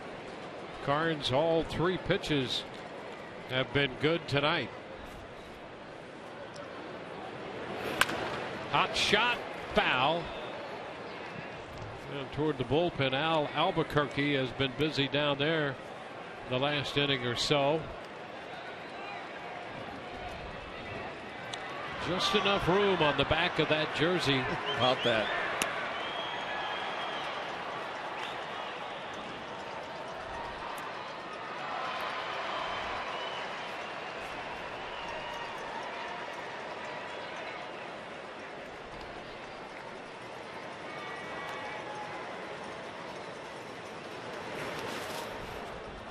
Into the dirt. You know, I think that, and you watch Curt Casali block that pitch there, a potential strikeout pitch that, you know, if it's a swing and a miss, you may have to make a play down at first base. And he has been really on point because Nathan Carnes can throw an awful lot of wild pitches with that curveball because of that curveball.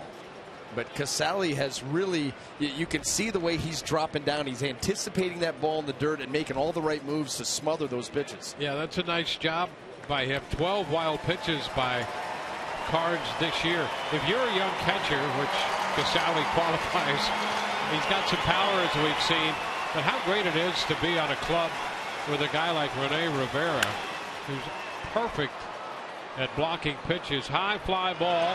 Souza in foul territory takes care of that. So it's a 1-2-3 6th inning. 6 superb innings of one-hit baseball by Nathan Carnes tonight, and the Rays lead 3-0.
In this game when he belted his 4th home run of the year. First pitch he saw in the 3rd inning. Kevin Kiermaier then in the 4th. K-Stone Steven Souza Jr. scored a double for Kiermaier.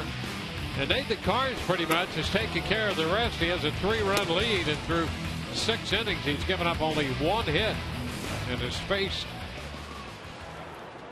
just 19 hitters. 1-0. A big cut and a miss by Kiermaier here in the bottom of the 6th inning.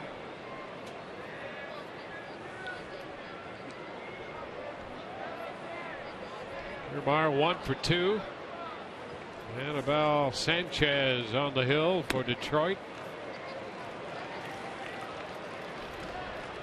2 strikes now.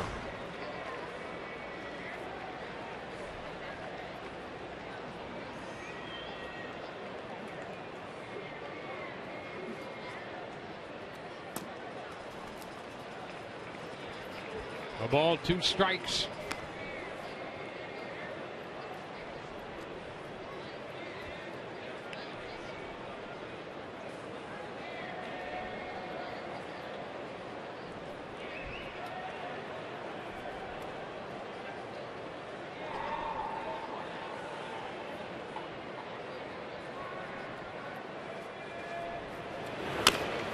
Tapper, that will be a foul ball.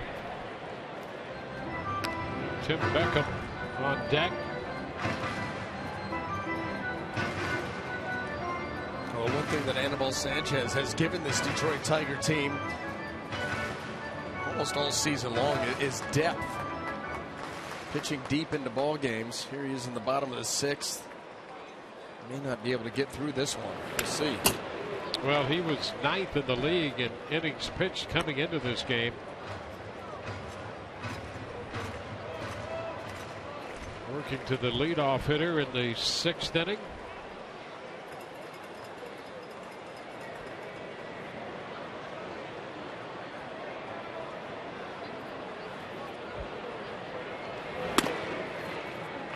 It's 2-2.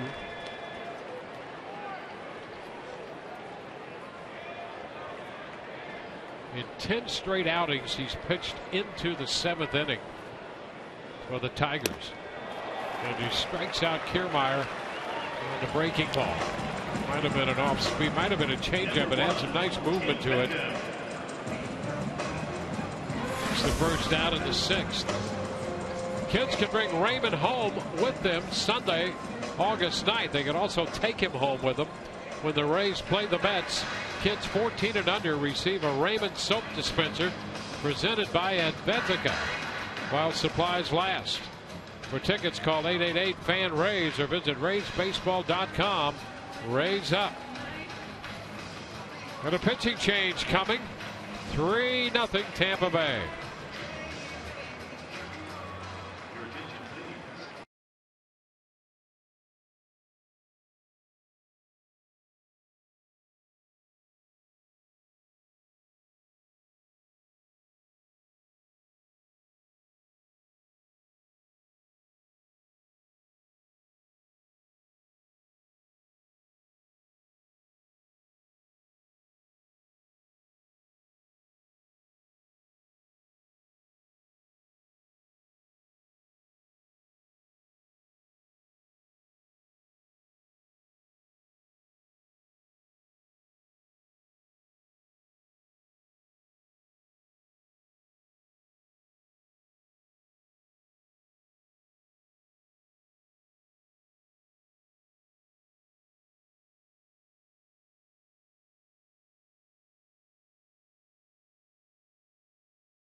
And he gives way to the right-hander Al Albuquerque. 113 pitches for Sanchez tonight, and he departs trailing 3-0. Well, the Rays really made him work for every out that he got. Albuquerque throws the pitch for a strike.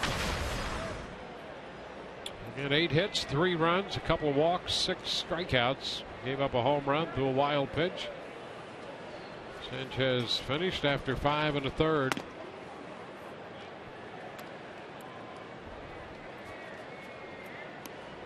Albuquerque last pitched 3 days ago in their series against Boston. Pitched 1 inning.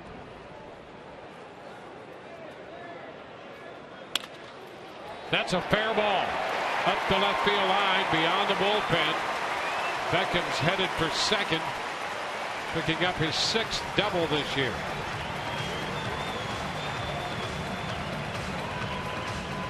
Oh, a rude greeting there by Tim Beckham. Albuquerque comes in. He hangs a pitch out over the plate. And they come with the breaking ball, and that ball just, I mean, cement mixer, middle of the plate, and hammered right up the line.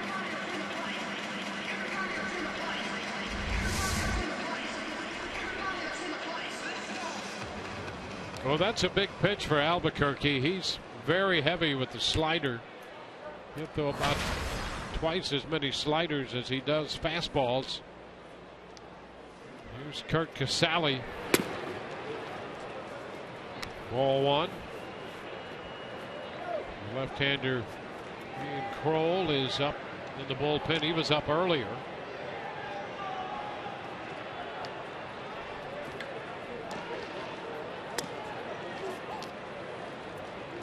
One and one.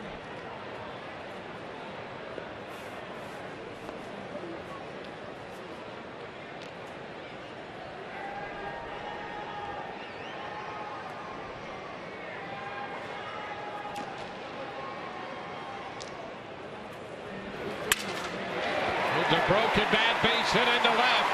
Beckham's headed around third, and they put on the brakes. Cespedes got to that ball and left, and as you know, he has a great arm out there. And with 1 out, Beckham remains at third, stops there after turning the bag. No reason to test him here. You can see Charlie Montoyo early giving Tim Beckham the stop sign. You got to run like you're going to try and score. You rely on picking up your third base coach, and he wisely holds up Tim Beckham. So Albuquerque's on, gives up 2 hits, and now he'll depart with John Jaso coming. We'll be back after this.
Toyota trends, and that trend has not been good for Detroit pitching this year.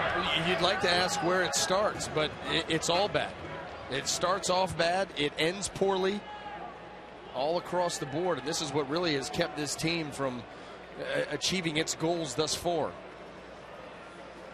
Ian Kroll, the young lefty, is the new pitcher. Jaso due, but Joey Butler will bat for him.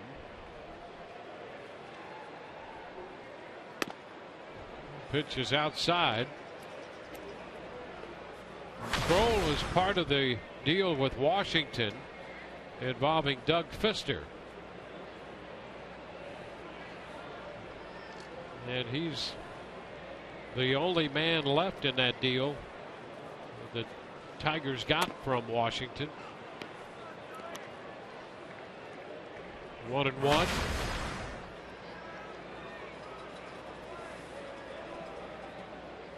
He was in 45 games last year for the Tigers.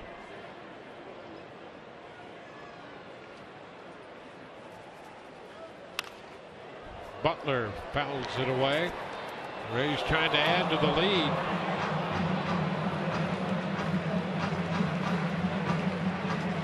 The Rays have gone 13 consecutive games in which they have scored 4 or fewer runs. They have an opportunity here to maybe put an inning together and surpass that. Butler down in the count. It's 2-2.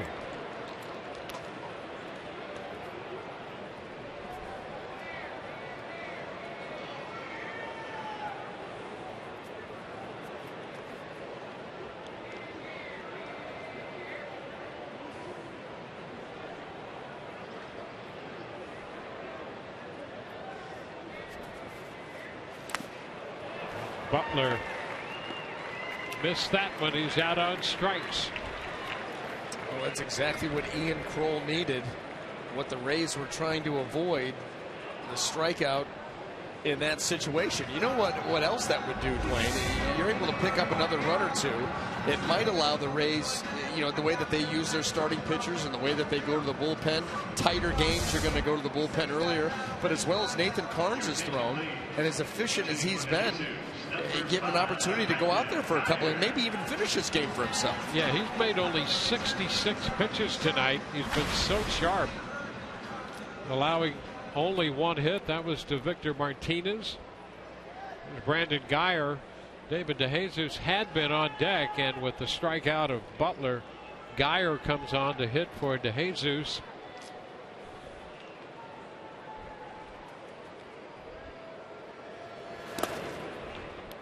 Ball 1.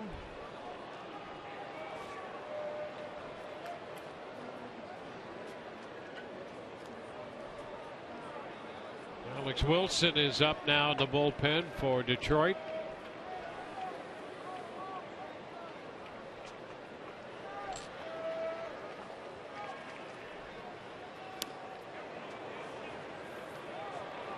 It'll take the count to 1-1. Well, this ball breaking down and in late, and Brandon Guyer cannot hold up. That evens that count back.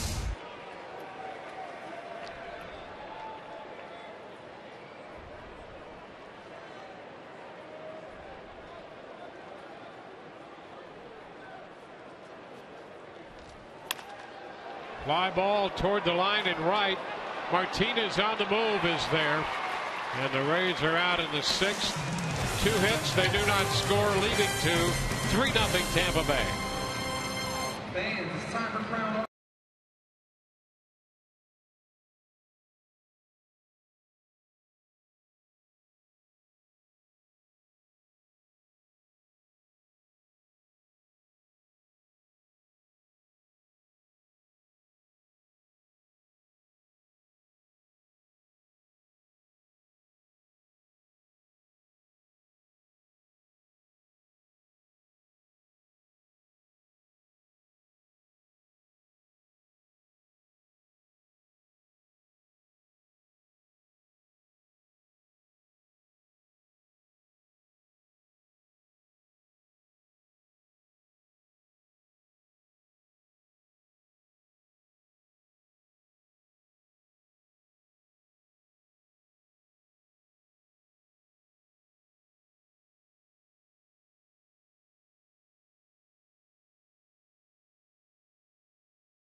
You know, this on the heels of that great outing he had against the Phillies. 5 shutout innings over there and the home run.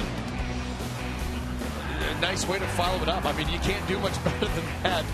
Pitch a ball game, pick up the win, hit a home run, account for the only run. And then how about this?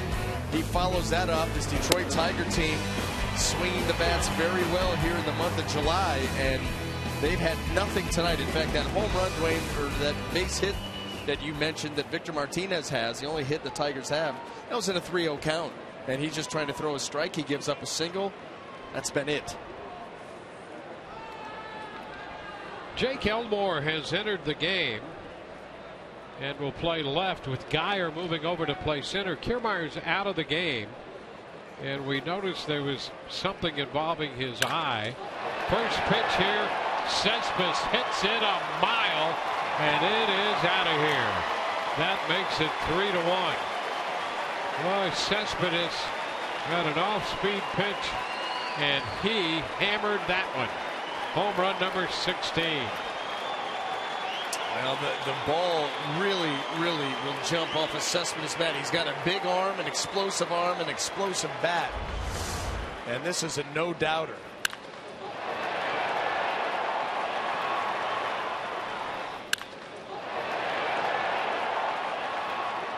So with one swing, the Tigers are on the board.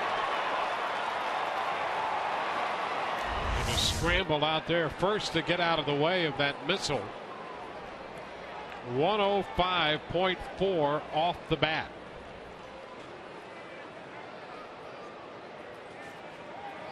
Here's Victor Martinez. Pitch away. Rays had the bullpen up at the start of this inning with a righty and a lefty. Jepson the right-hander and Cedeno the lefty.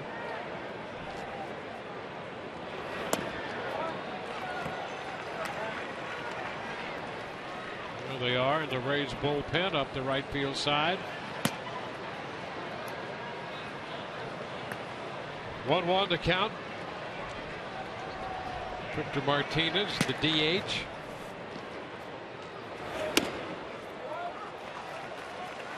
1-2, a fastball.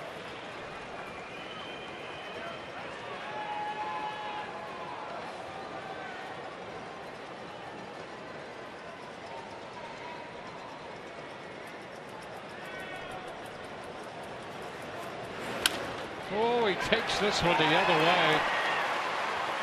A base hit into left. The Rays with that defense expecting him to pull the ball. And that's going to be it for Carnes.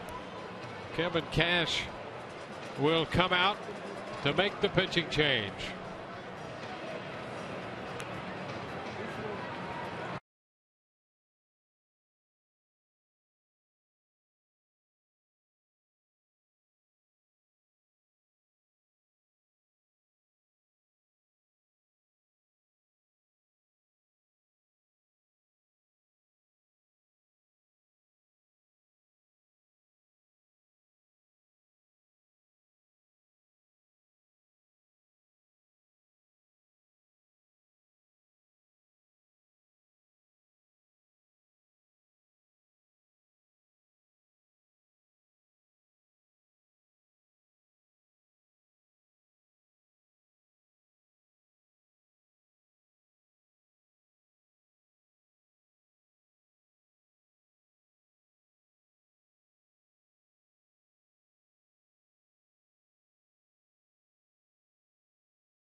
series between the Angels and the Dodgers in a game you can only see on Fox Sports 1.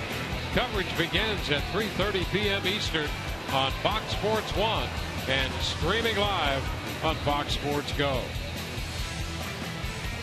Nathan Carnes leaves this game after 6 innings and 2 hitters in the 7th, allowing 3 hits and a run. He's responsible for a runner on as he leaves after 71 pitches, no walks, and 3 strikeouts. Absolutely tremendous outing by Nathan Carnes, and he'll turn it over here to Kevin Jepsen.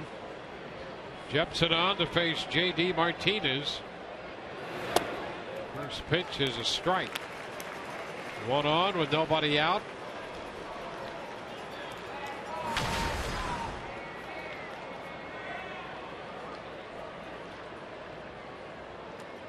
Jepsen making his first appearance on this homestand. Curveball and a cut and a miss, and it's 0-2 to Martinez. Well, and you take a look at that swing and a miss by J.D. Martinez, and for Kevin Jepsen, you log that away. Now that you got him in an 0-2 count, and he took a big swing at a curveball that was, I mean, out of the hand, that ball was out of the zone.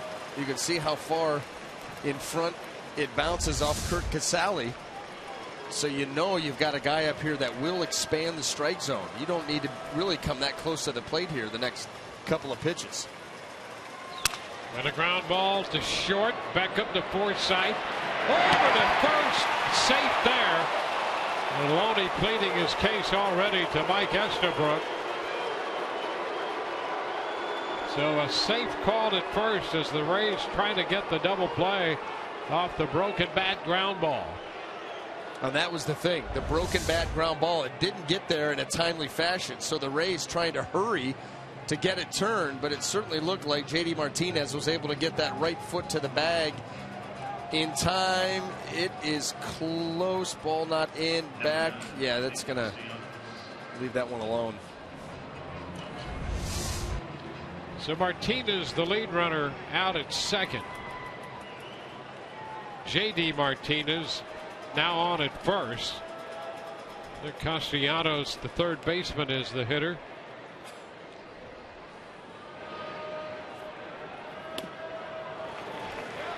Misses the off-speed pitch. Strike 1. Castellanos, 23 years old.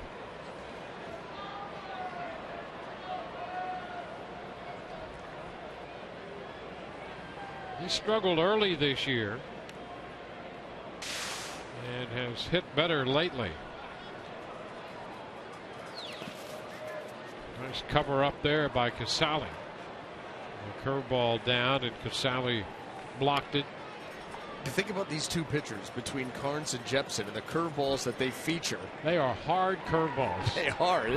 And you know, these guys like to use them at the bottom of the zone, and they're going to bounce their fair share. And so Kurt Casale, he's had to work here tonight.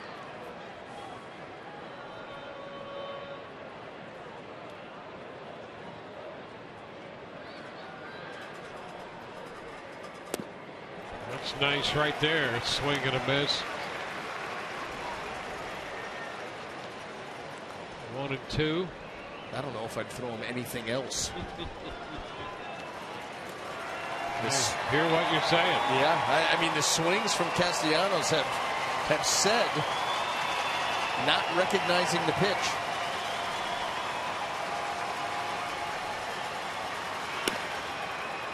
Two and 2. Castellanos with 10 home runs. He was the only Tiger to score last night. They were beaten by the Red Sox 11-1. He had a home run. The Red Sox picked up 20 hits off Tiger pitching. And a swing and a miss. So he's out on strikes. He went back to the curveball and strikes him out. I think that fastball by Jepsen was a show pitch. Watch this. Out of the hand, it's below the zone. Castellanos still not picking up and recognizing that pitch. Well out in front of the plate, it bounces, and you see the swing. Nice block again by Casale. 2 outs with J.D. Martinez at first. Now it's Alex Avila.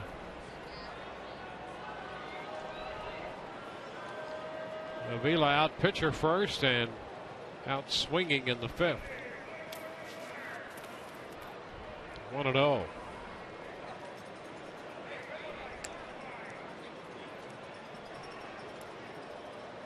Ball game in the top of the 7th, and Jake McGee is up on the bullpen mound down the right field side.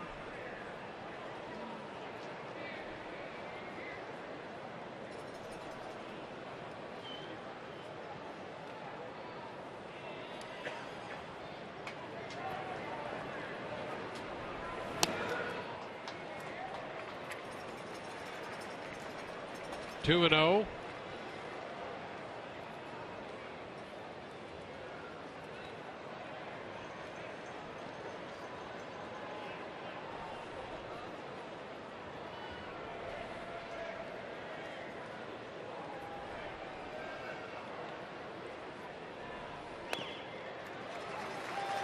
Two balls and a strike.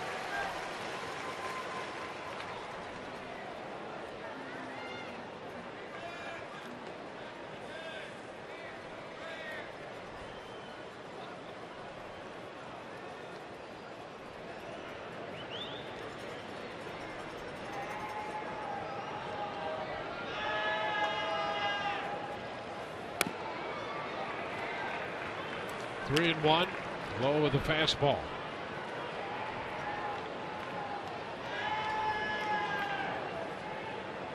Iglesias on deck.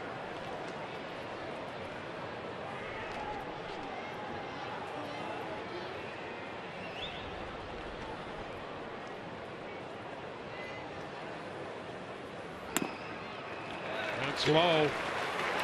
So a walk pushes J.D. Martinez into second as Avila takes over at first base. Jim Hickey's headed to the mound for a chat. Rays pleased to announce a special program for the military. Now through the end of the season, active duty and retired or honorably discharged veterans can get a Rays Honor Pass, entitling them to 2 free tickets to any Rays regular season home game. Visit RaysBaseball.com/Honor Pass for more information. Well, this inning opened when Cespedes hit a long shot out of here to left to get the Tigers on the board. Now, 4 hitters later, 2 men on, 2 men out. Barnes out after 6 1/3, or after 6+. And Jepson on. 1 out on the force play at second, and picked up a strikeout. Now the walk. Jose Iglesias against Kevin Jepson. Curveball stayed inside. And Iglesias, you almost get the feeling that he wouldn't have minded that ball hit him. He kind of stayed in there and rolled just a little bit. Kind of with that idea that anything to get on base. He's an aggressive swinger, so be careful.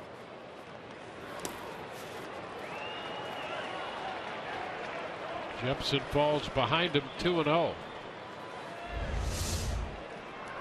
Trying to come in with the heater and just spiked it. Casale getting a lot of work here tonight. Yeah, he's been good back there. Sure has. Casale, young catcher, 26 years old, out of Vanderbilt. He missed David Price by 1 year there.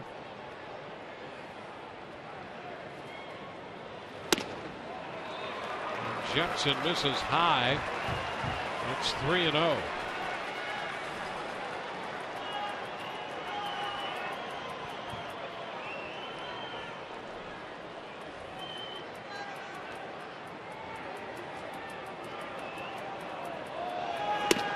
There's a strike. 3-1. 2 men on, 2 men out. Iglesias came into this game the 4th leading hitter in the American League.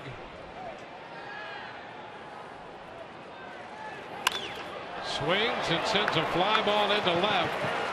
Jake Elmore's waiting, and the Tigers are out in the 7th. They score 1 and leave 2. Rays lead 3-1.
Earlier in the game, we've selected the Data Strong fan photo of the game.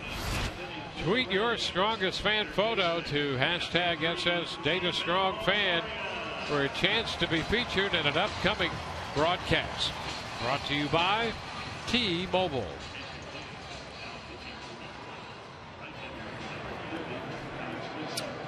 Alex Wilson will take over on the mound, the right-hander, with Evan Longoria leading off the home half of the inning.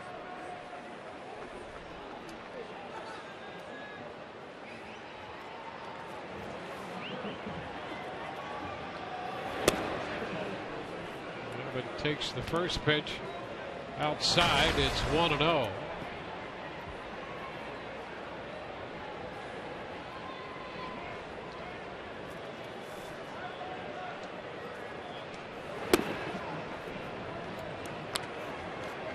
Two and 0.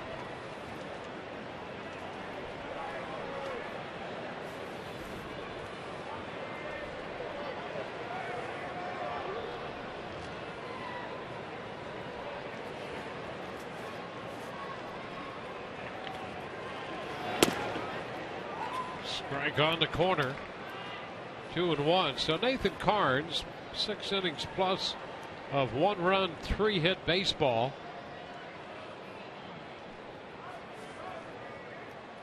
Jepson got credit for the full inning in the 7th. There's a base hit by Longoria. Evans' second hit. He's on for the 3rd time in this game. So with Carnes pitching well again tonight, he and King Felix Hernandez share the lead in the American League with 15 starts, allowing 2 or fewer earned runs. I mean, you talk about consistency, and this is something that we talked about a month or 2 ago. You know, he just goes out and gives you an opportunity to win, puts you in position to win just about every single start. Pretty remarkable. James Loney. The pitch is a strike.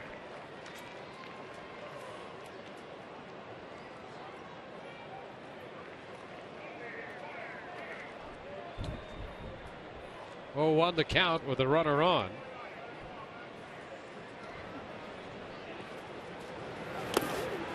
It's too low. 1-1. 3-11-0 now for the Rays. 1-3-0 for the Tigers. Loney got a base hit in the 5th. I'll tell you, this Tiger team since the beginning of July has given up more runs than anybody in Major League Baseball, and it's not that close. And now 14 times. And 14 times now out of 23 games they've given up double-digit hits. Yeah, as we mentioned earlier, they're coming off that big loss, giving up 20 hits last night. You get drummed last night, give up 20 hits, get in at 5 o'clock in the morning, and then have to roll out here tonight and face Nathan Carnes, who is on point.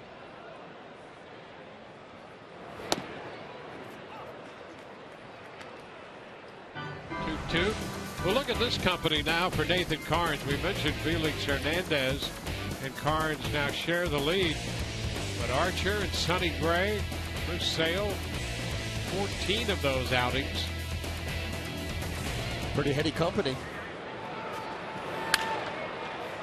Want to play the other way.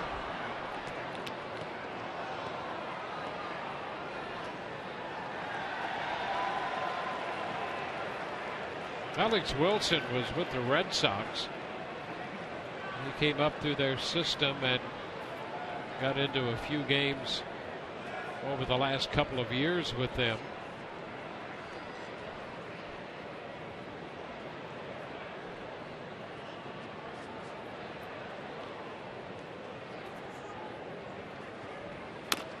Ground ball chopped to the right side.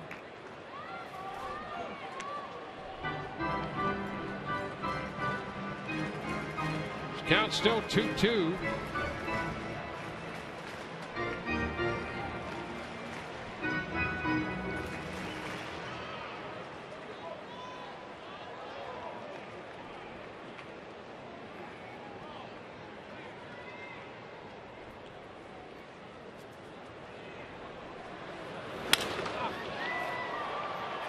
Hopper, left center, and coming on, Cespedes. One out here in the bottom of the 7th with a man on. And let's check in with Todd Callis. Todd, what do you got? Well, Dwayne, unusual to see Kevin Kiermaier leave a game with the Rays leading. And we find out from the clubhouse that he has a minor abrasion of the left eye. You see him with the assistant athletic trainer, Paul Harker. Minor abrasion in the left eye, guys. Well, let's hope that it is indeed extremely minor and will not interfere with his time in the lineup. Now Logan Forsythe against Wilson.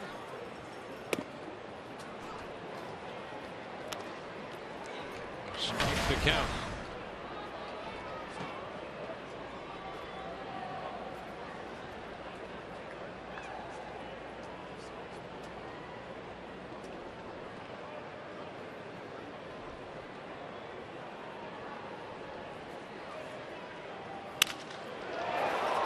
That's a one hopper out at second and out at first. 4-6-3 on the double play started by Kinsler. On to the 8th. 3-1 Rays.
Rays hold this 3-1 lead. Our game summary brought to you by Golden Diamond Stores. The Rays scoring single runs in the 3rd, 4th, and 5th. There was a home run by Curt Casale, his 4th of the year, that opened the scoring. Tigers put up a run in the 7th inning. Nathan Carnes good again tonight for 6+ innings. Just 71 pitches of 1-run, 3-hit baseball. And we go to the 8th inning. Jake McGee will take over on the mound, and Rajah Davis in the game to pinch hit. The first pitch is a strike.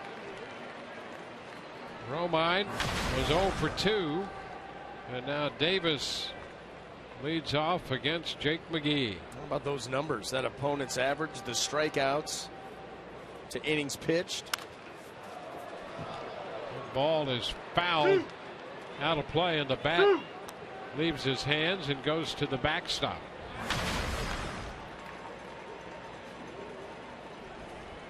We'll work over the bat handle a little more to help with the grip. Well, you face a 97. You know, you're not ready. That fastball knocked that bat right out of your hand.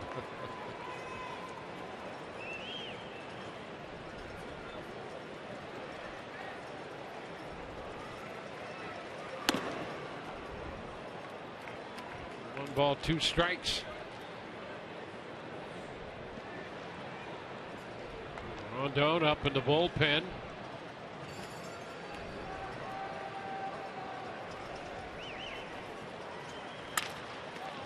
The right side back beyond the bullpen. That's going to be out of play. Holding the count at 1-2.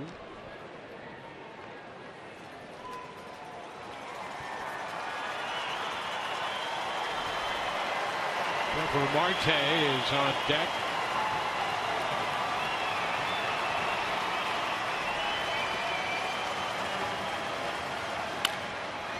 Chopper down to 3rd. Glove by Longoria. Throw to 1st. You got to get it over there in a hurry to get Rajah Davis. And Evan got there. Got that throw there in time. Well, you got to know who's at the plate and what kind of jump they get out of the box. Davis can scoot. Evan gets himself around that baseball, so it puts him in a better position to throw, and he gets it there just in time.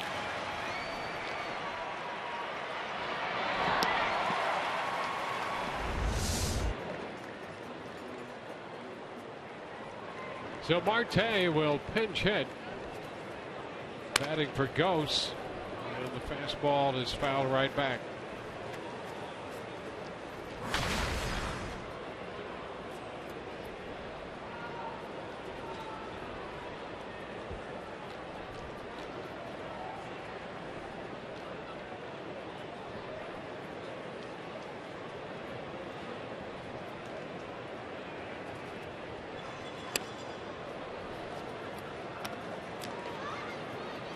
One.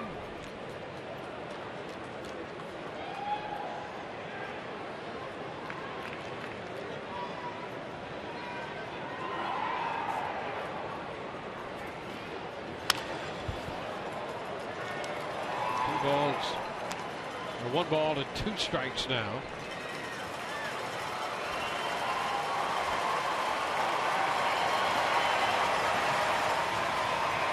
Jay, 24 years old, was in the Mets organization, spent some time in the Oakland organization as well.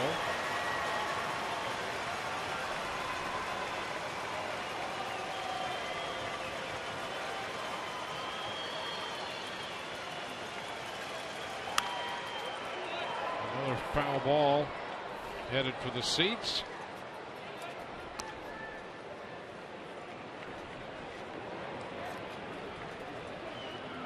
Ian Kinsler on deck, top of the order.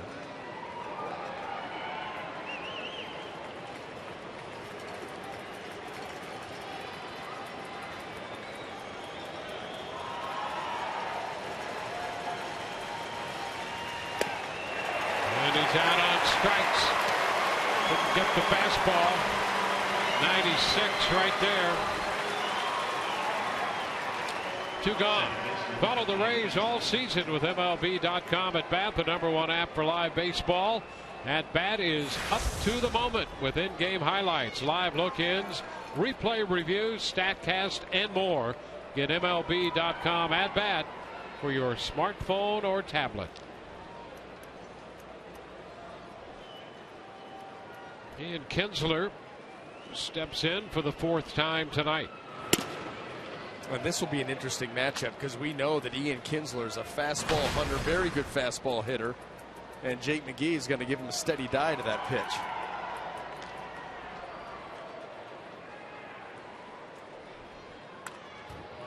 And a big cut. 1-1.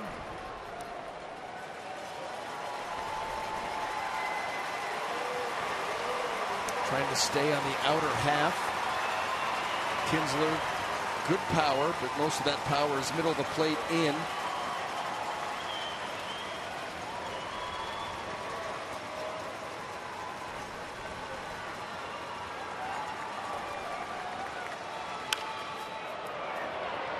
One is popped up near the stands, and Loney trying to go into the stands after that one. Could not reach it. That odd little angle on the wall there, and you feel like you've got to play, even though it's a few rows back. You can see Loney trying to keep his eye on that ball as he goes up and over the wall and ends up a few feet short.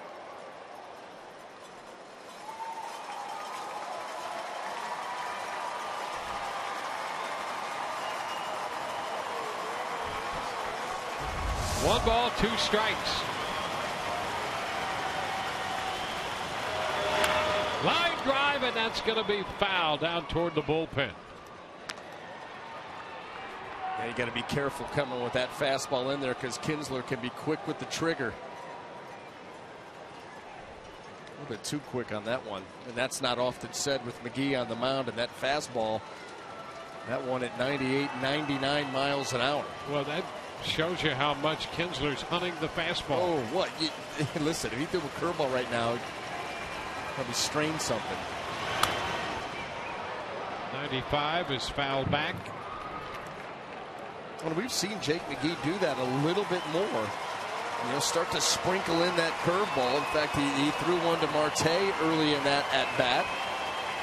Very rarely do you see him use that with a right-handed hitter, but that's been a pitch that he started to sprinkle in a little bit more frequently. Not going to stray too far from the heater, though. 1-2. And he came with the curveball. Kinsler lays off, and it's 2-2. You can see Kinsler really cuts down on the stride, hits off that back foot, has a little bit of lift in the swing, and good pitch recognition there.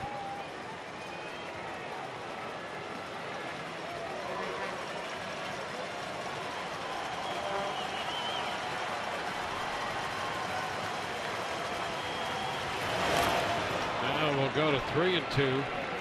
A little extra on that one at 97. So the count is full.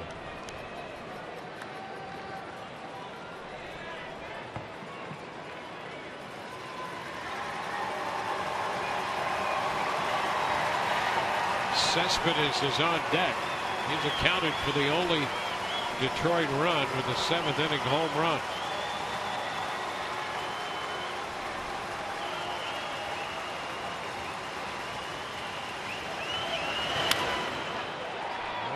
Foul ball again off the fastball.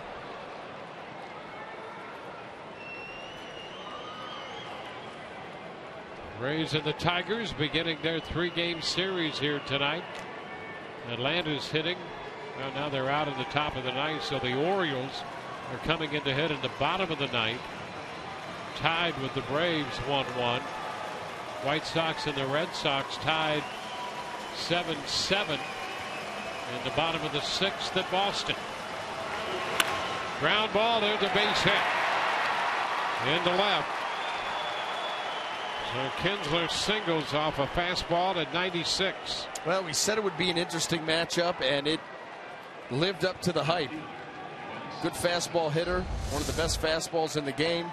A lot of back and forth, a lot of foul balls, and finally Kinsler able to get on top of one and find a hole on the left side. Very little movement in that swing, and that's what gives him a chance. A 9-pitch at bat. A lot of heat and one curveball, and he comes up with a base hit. Well, and another very good fastball hitter. You saw what he did his last time up, how quickly that ball can get out of here. Yeah, and it's Cespedes now with 16 home runs for the year.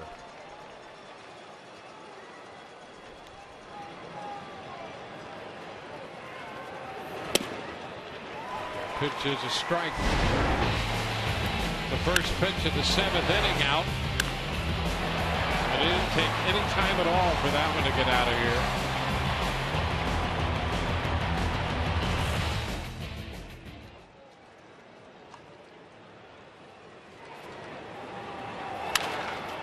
Pops it up, foul. That will be out of play. And McGee has the count in his favor, 0-2. How about those for splits with Cespedes? 315 against righties, 173 against lefties. Very odd. I mean, that you do not normally see that. You would figure that Cespedes would do, not that he's not going to do damage against righties, but certainly better than 173 against lefties.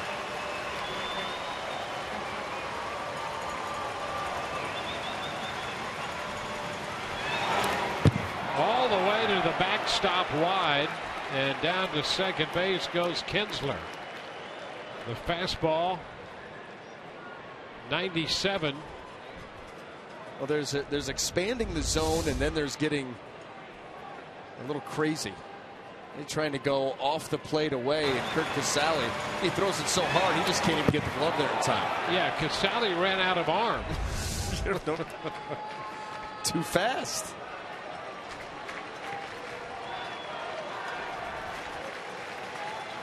The wild pitch, and it moves Kinsler up to second.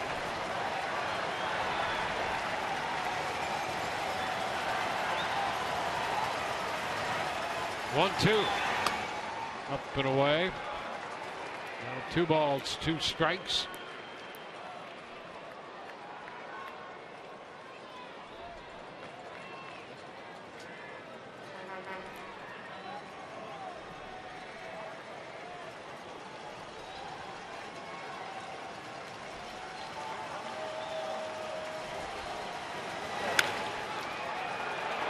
Short left, that's going to fall, base hit.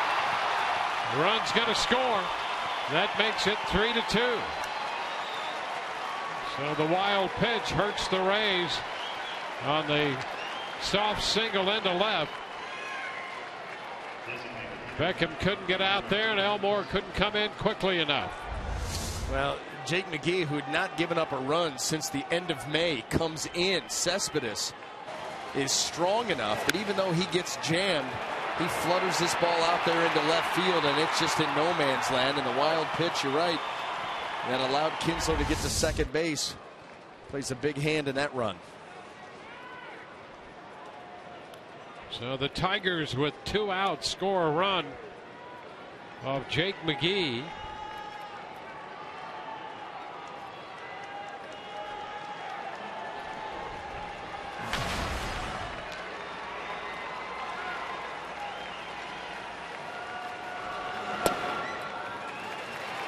Victor Martinez takes a strike.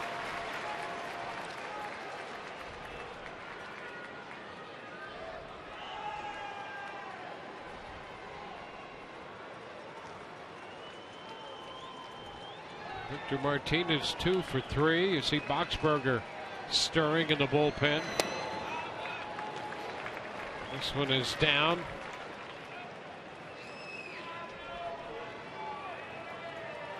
Well, 21 straight scoreless appearances for Jake McGee comes to an end here with 2 outs in the 8th inning.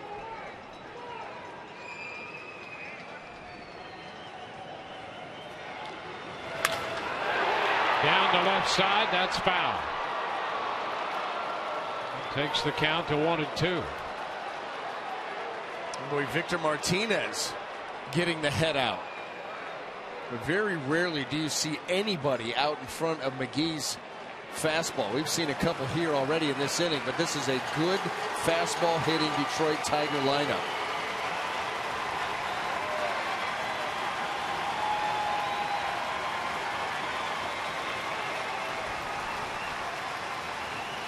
McGee ahead of Victor Martinez.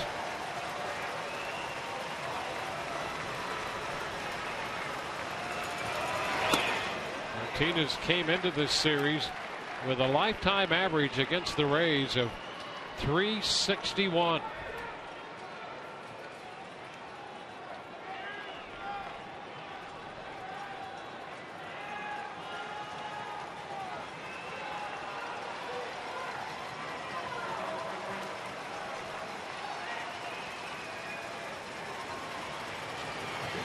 Two and a foul ball back. McGee right now at 29 pitches here in the 8th. You very rarely, maybe all year, have not seen Jake McGee pushed quite like this. Well, he got 2 outs, and Kinsler in that 9-pitch matchup with him got a base hit. Wild pitch to second. He scored on the looping single into left by Cespedes, and it's 2-2 now to Victor Martinez. Upstairs, in at 96 but high, and the count is full. Cespedes will be running on this 2-out 3-2 pitch. Well, that's what makes you nervous. A potential ball in the gap. You've got the defenders in the outfield playing very deep. And you can see them out there butted up against the warning track. But there will be movement. There will be heat. He got it. Struck him out. Went up at 97 to close it out here in the 8th inning. Fastball up, 1 run. It's 3-2 Rays. Bottom of the 8th coming.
Is brought to you by Tampa Bay Radiation Oncology, by Hattrick's Tavern, who is proud to introduce Hattrick's Catering, by Kubota. For more information, go to FloridaKubotaDealers.com, and by your Gulf Coast Honda dealers. Rays up 3-2, and they're coming up here in the bottom of the 8th, facing the hard-throwing right-hander Bruce Rondon out there. Steven Souza Jr. takes the pitch too low. Rondon on for the 15th time. Rajah Davis is in center, and Jeffrey Marte is at first after pinch hitting. Marte at first. And the fleet of foot, Rajah Davis in center.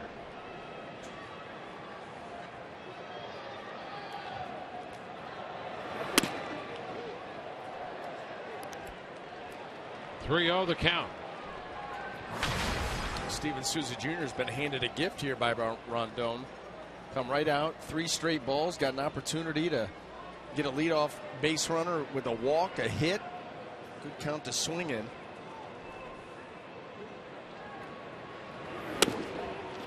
It's a strike. Souza starting to take a step toward first, and Ed Hickok said not so fast. Pitch number 4, just grazing the bottom of that zone. Another 3-0 borderline pitch that goes the pitcher's way. Nothing new there.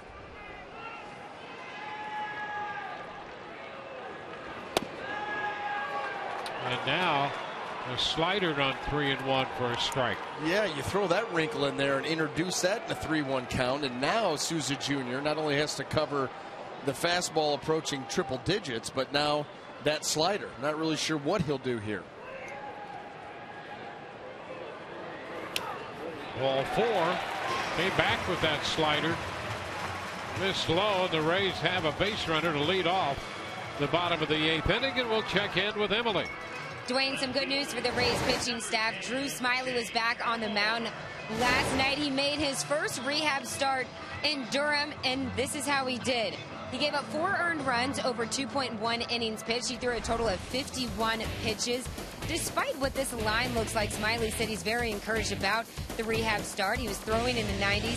He said his arm felt great. Now it's just a matter of building up his strength in innings. He'll work on a 5-day rotation pitching on Friday. So hopefully we'll see him pitch some point in the regular season this year. Yeah, the Rays certainly hope so. And Kevin Cash liked what he heard from the reports.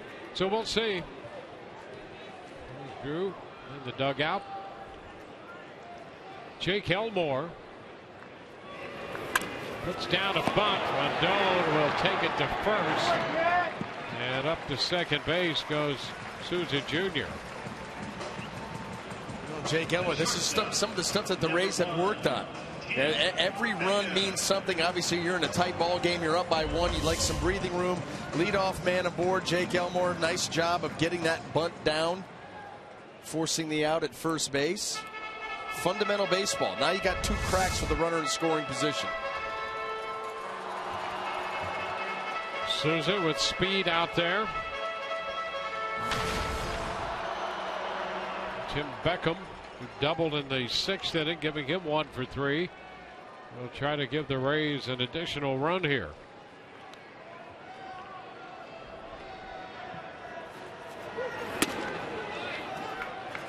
Fastball, strike 1. 96.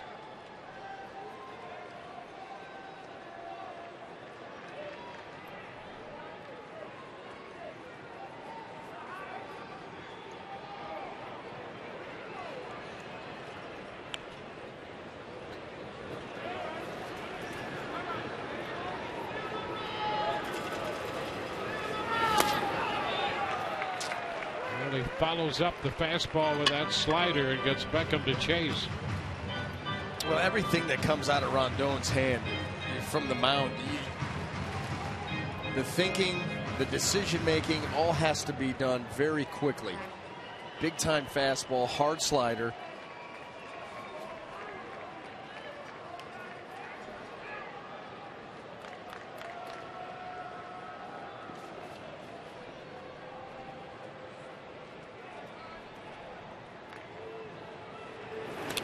Into the dirt. Almost got tricky enough there to throw Souza Jr. over to third base. Rondon really with a twist there to get a good look at Souza Jr., add some deception to the delivery, and then yank that pitch right in the dirt. Doan missed a good part of the early season with tendonitis in the bicep. He was finally reinstated from the disabled list and then went to Toledo in the middle of June.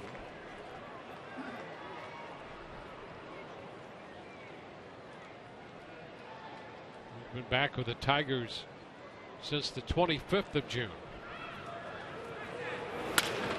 Up the right side, will it be fair? That's a foul ball.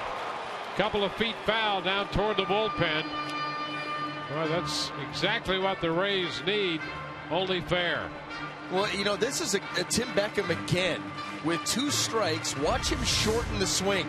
Not a full swing. Breaking ball, he's just going to shorten up. Look at him. Just trying to flip that ball in there. You know, that's what we've seen him do with 2 strikes, why he has had success with 2 strikes. Typically doesn't try to do too much. Think about that hit that he had off Darren O'Day back up the middle. Same thing, cut down on the swing.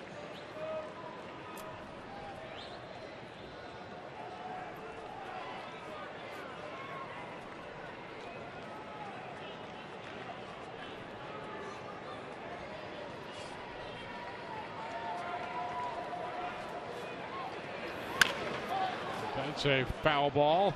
Same thing right there. Tim Beckham really shortened the swing on that one. That fastball was inner half. And watch him. He's just trying to move the baseball, and maybe you find a hole.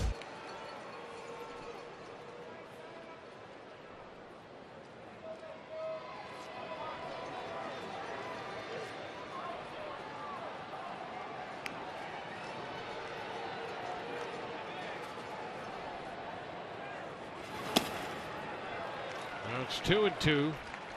Well, that's all he needs right now is to find a hole someplace. Base hit, trying to get Souza home from second base. Well, you've got some room to work with on the right side. You think about the fastball away, the slider moving away. You could certainly pop one over that way.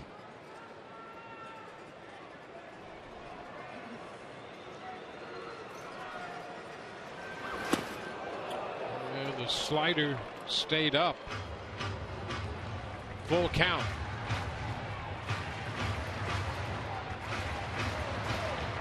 This is a really good at bat here by Tim Beckham. How many times does he start 0-2? We said early in the year when we saw him in a handful of situations where the at bat really seemed to start with a 2-strike count.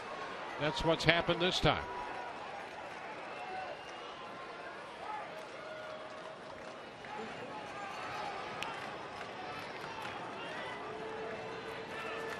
Souza, big lead, swing and a miss, ball pops away, and over to third base goes Souza.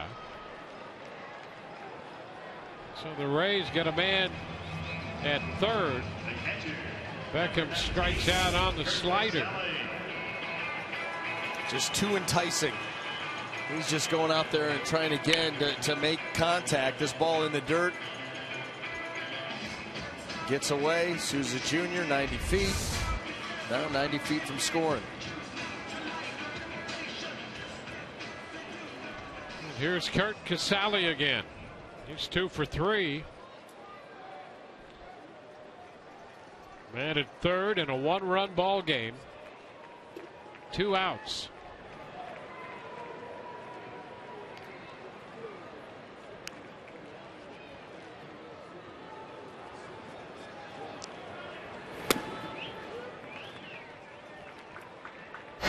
Down. Nice high-def highlight presented by H.H. Gregg. Kurt Casale opened the scoring with his 4th home run of the year on a first pitch fastball in the third that he deposited into the left field seats.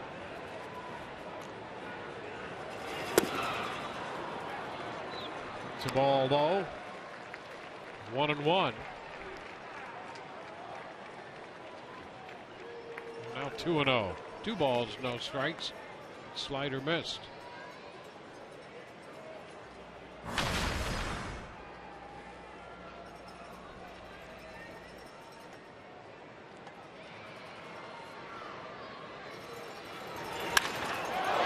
fly ball back into left, deep left, up near the rigging, and that ball is gone.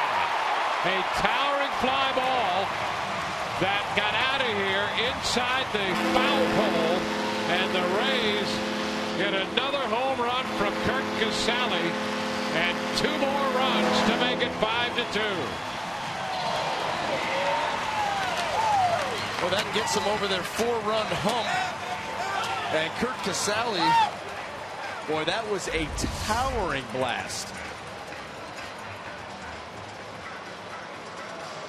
Boy, that head was down until contact, and you see Cespedes trying to figure out where that ball is and just dropping over the wall.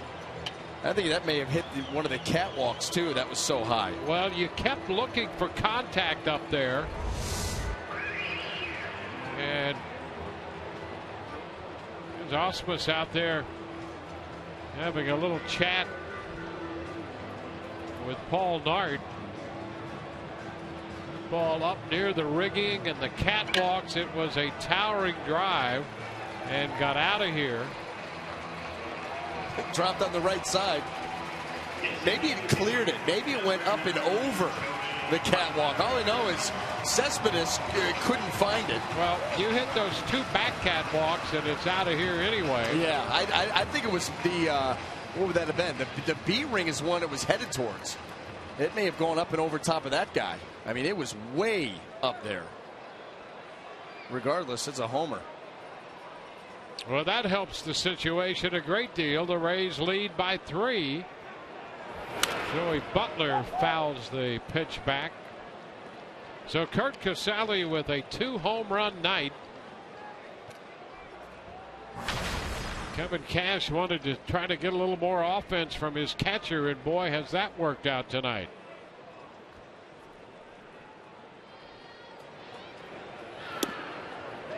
Oh, 2 the count on Butler.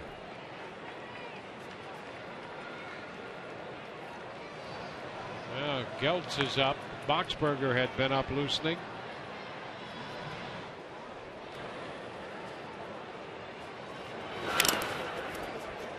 Count still 0-2 on Joey Butler.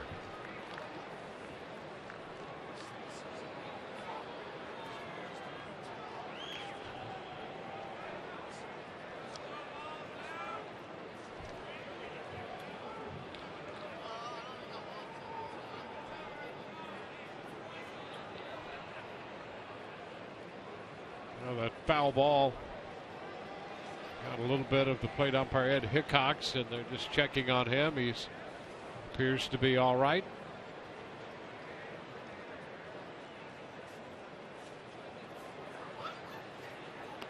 Well, the Rays got a leadoff walk by Steven Souza Jr. He was sacrificed to second by Elmore. Went to third when Beckham struck out on a wild pitch. And then with a 2-0 count, Kurt Casale belted his 2nd home run of the night and his 5th of the year. A 3-hit night for Casale. How about this for Kurt Casale? He now has 12 hits, 5 home runs, and 3 doubles. And there's a strike to Butler to end the 8th, but the Rays put up 2 and lead by 3, 5-2.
home runs, 3 hits, and 3 runs batted in. Coming up on Rays Live, the post game presented by Checkers. Todd Nerestis will anchor the coverage. We'll hear from Kevin Cash for the manager's press conference, and Emily Austin will be gathering interviews from the clubhouse. Rays carry a 5-2 lead into the 9th inning in the first game of this 3-game series. We'll be with you again tomorrow night. Jay Rizzi will be on the hill for the Rays, looking to even his season record. Rizzi at 5-6. He'll draw David Price as his pitching opponent. Price 9-3 with a 231. Coverage begins at 6:30 tomorrow night. Brad Boxberger leads off the 9th inning against J.D. Martinez. Boxberger on following Carnes, Jepson, and McGee, and he starts with the fastball to get the foul ball from J.D. Martinez. And with some breathing room. You're looking for that 25th save. And he's got the full 3-run lead. Martinez takes a strike. First hitter up here in the 9th. Castellanos next. What Alex Avila do?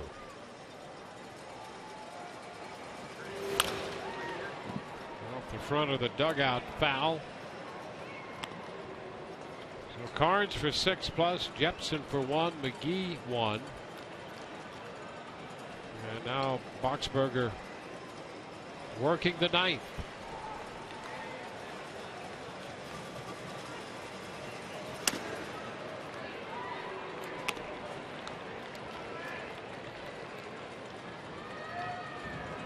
Boxberger making his first appearance of the homestand.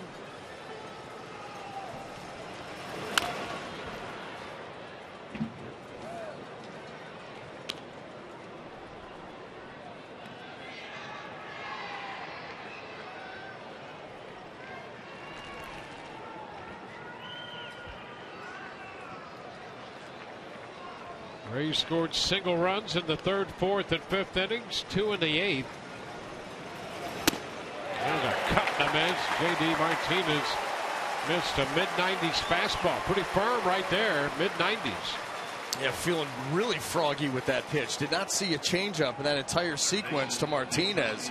Attack, attack, attack with the heater and save the best for last here. Oh, and registering 95.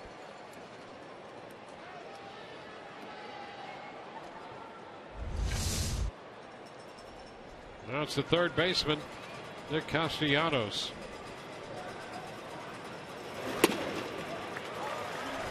Fastball on the outside part of the plate.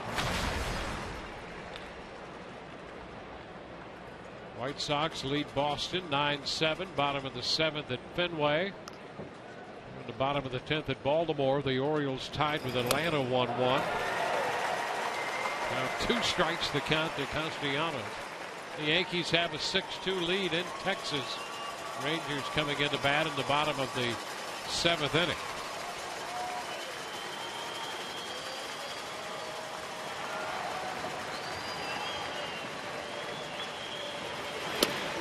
Strike 3 call. Boy, that's quick work. Again on the corner, Castellanos caught looking. Boy, this is low rider. Just right down there at the knees. You can't do it much better than that.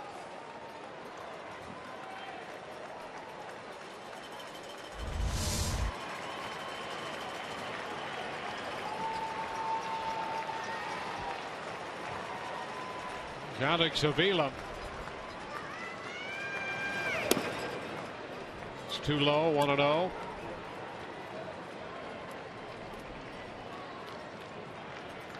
The Rays 1 out away from taking the first game of this series. They've scored 5 runs tonight, and that has been tough for them to do.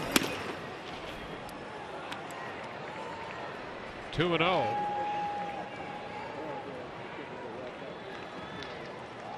Rays had gone 13 consecutive games scoring 4 or fewer runs until Casale unloaded the 2-run home run in the 8th to make it a 5-2 ball game.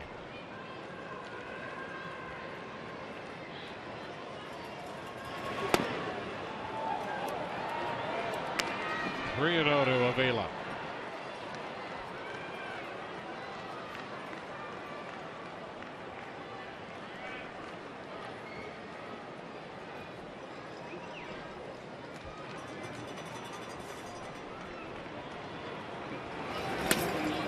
Ball 4. A 4-pitch walk. Only the second walk given up by Rays pitching tonight. Speaking of Casale, this is his first multi-home run game. 3 RBIs, his high. Second time he's had 3 hits in a game, and the second time he has scored 2 runs in a game. He has 2 home runs and a single tonight. Here's Jose Iglesias. He's 0 for 3. Pops it up foul. That's out of play. Well, you got to figure from here on out the Rays are going to overturn every stone looking for an extra run here, an extra run there. Casale's hit some home runs, so he's going to get that opportunity. In fact, Emily was talking about it when he hit his first one here tonight. Who knew that was just the beginning? Big night. Well, Kevin Cash apparently had an inkling, because he said he's going to start him again tonight, trying to get more offense. And Casale has made Kevin Cash look like a very wise man. They may want to get him out there tomorrow night again, too. I mean, yeah, why not? Keep it going. Ride the hot hand.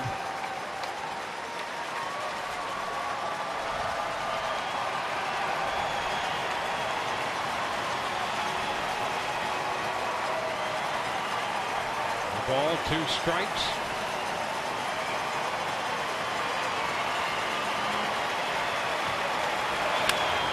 Chopped to short. Beckett will hit the throw to first. That ends the ball game. Rays are winners tonight. It's a 5-2 final in the 9th for Detroit. No runs with a man left. They put a man on via the walk. And the Rays win this game 5-2.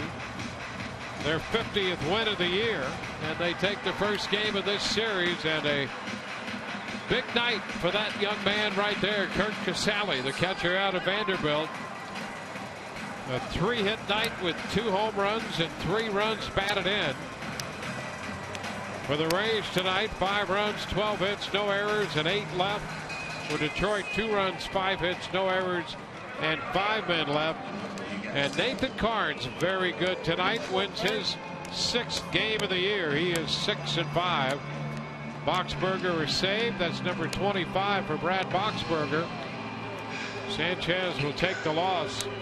His record now 10 wins and 8 defeats.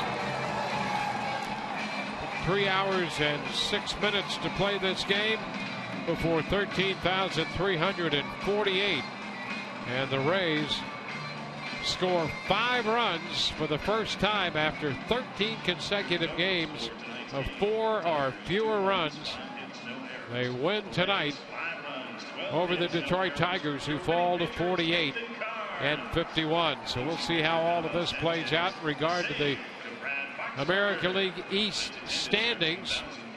But the Rays have done what they can do tonight. They win it 5-2, and Kurt Casale, a major part of this victory. Let's go to Todd Callis, standing by on the field right now.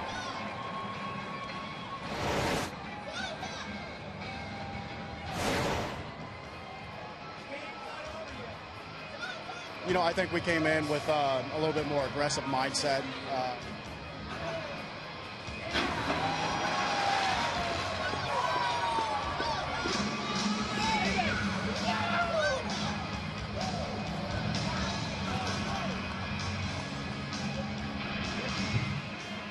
Really good. That, you know, ice baths usually mean we win, so that's a good thing. But the power stroke, I was saying, for your last 5 hits have been home runs, and Kevin giving you a 3rd straight start there. Yeah, just a little adjustment. in my swing. A little starting open a little bit. That seems to be helping me, and getting a good pitch to hit.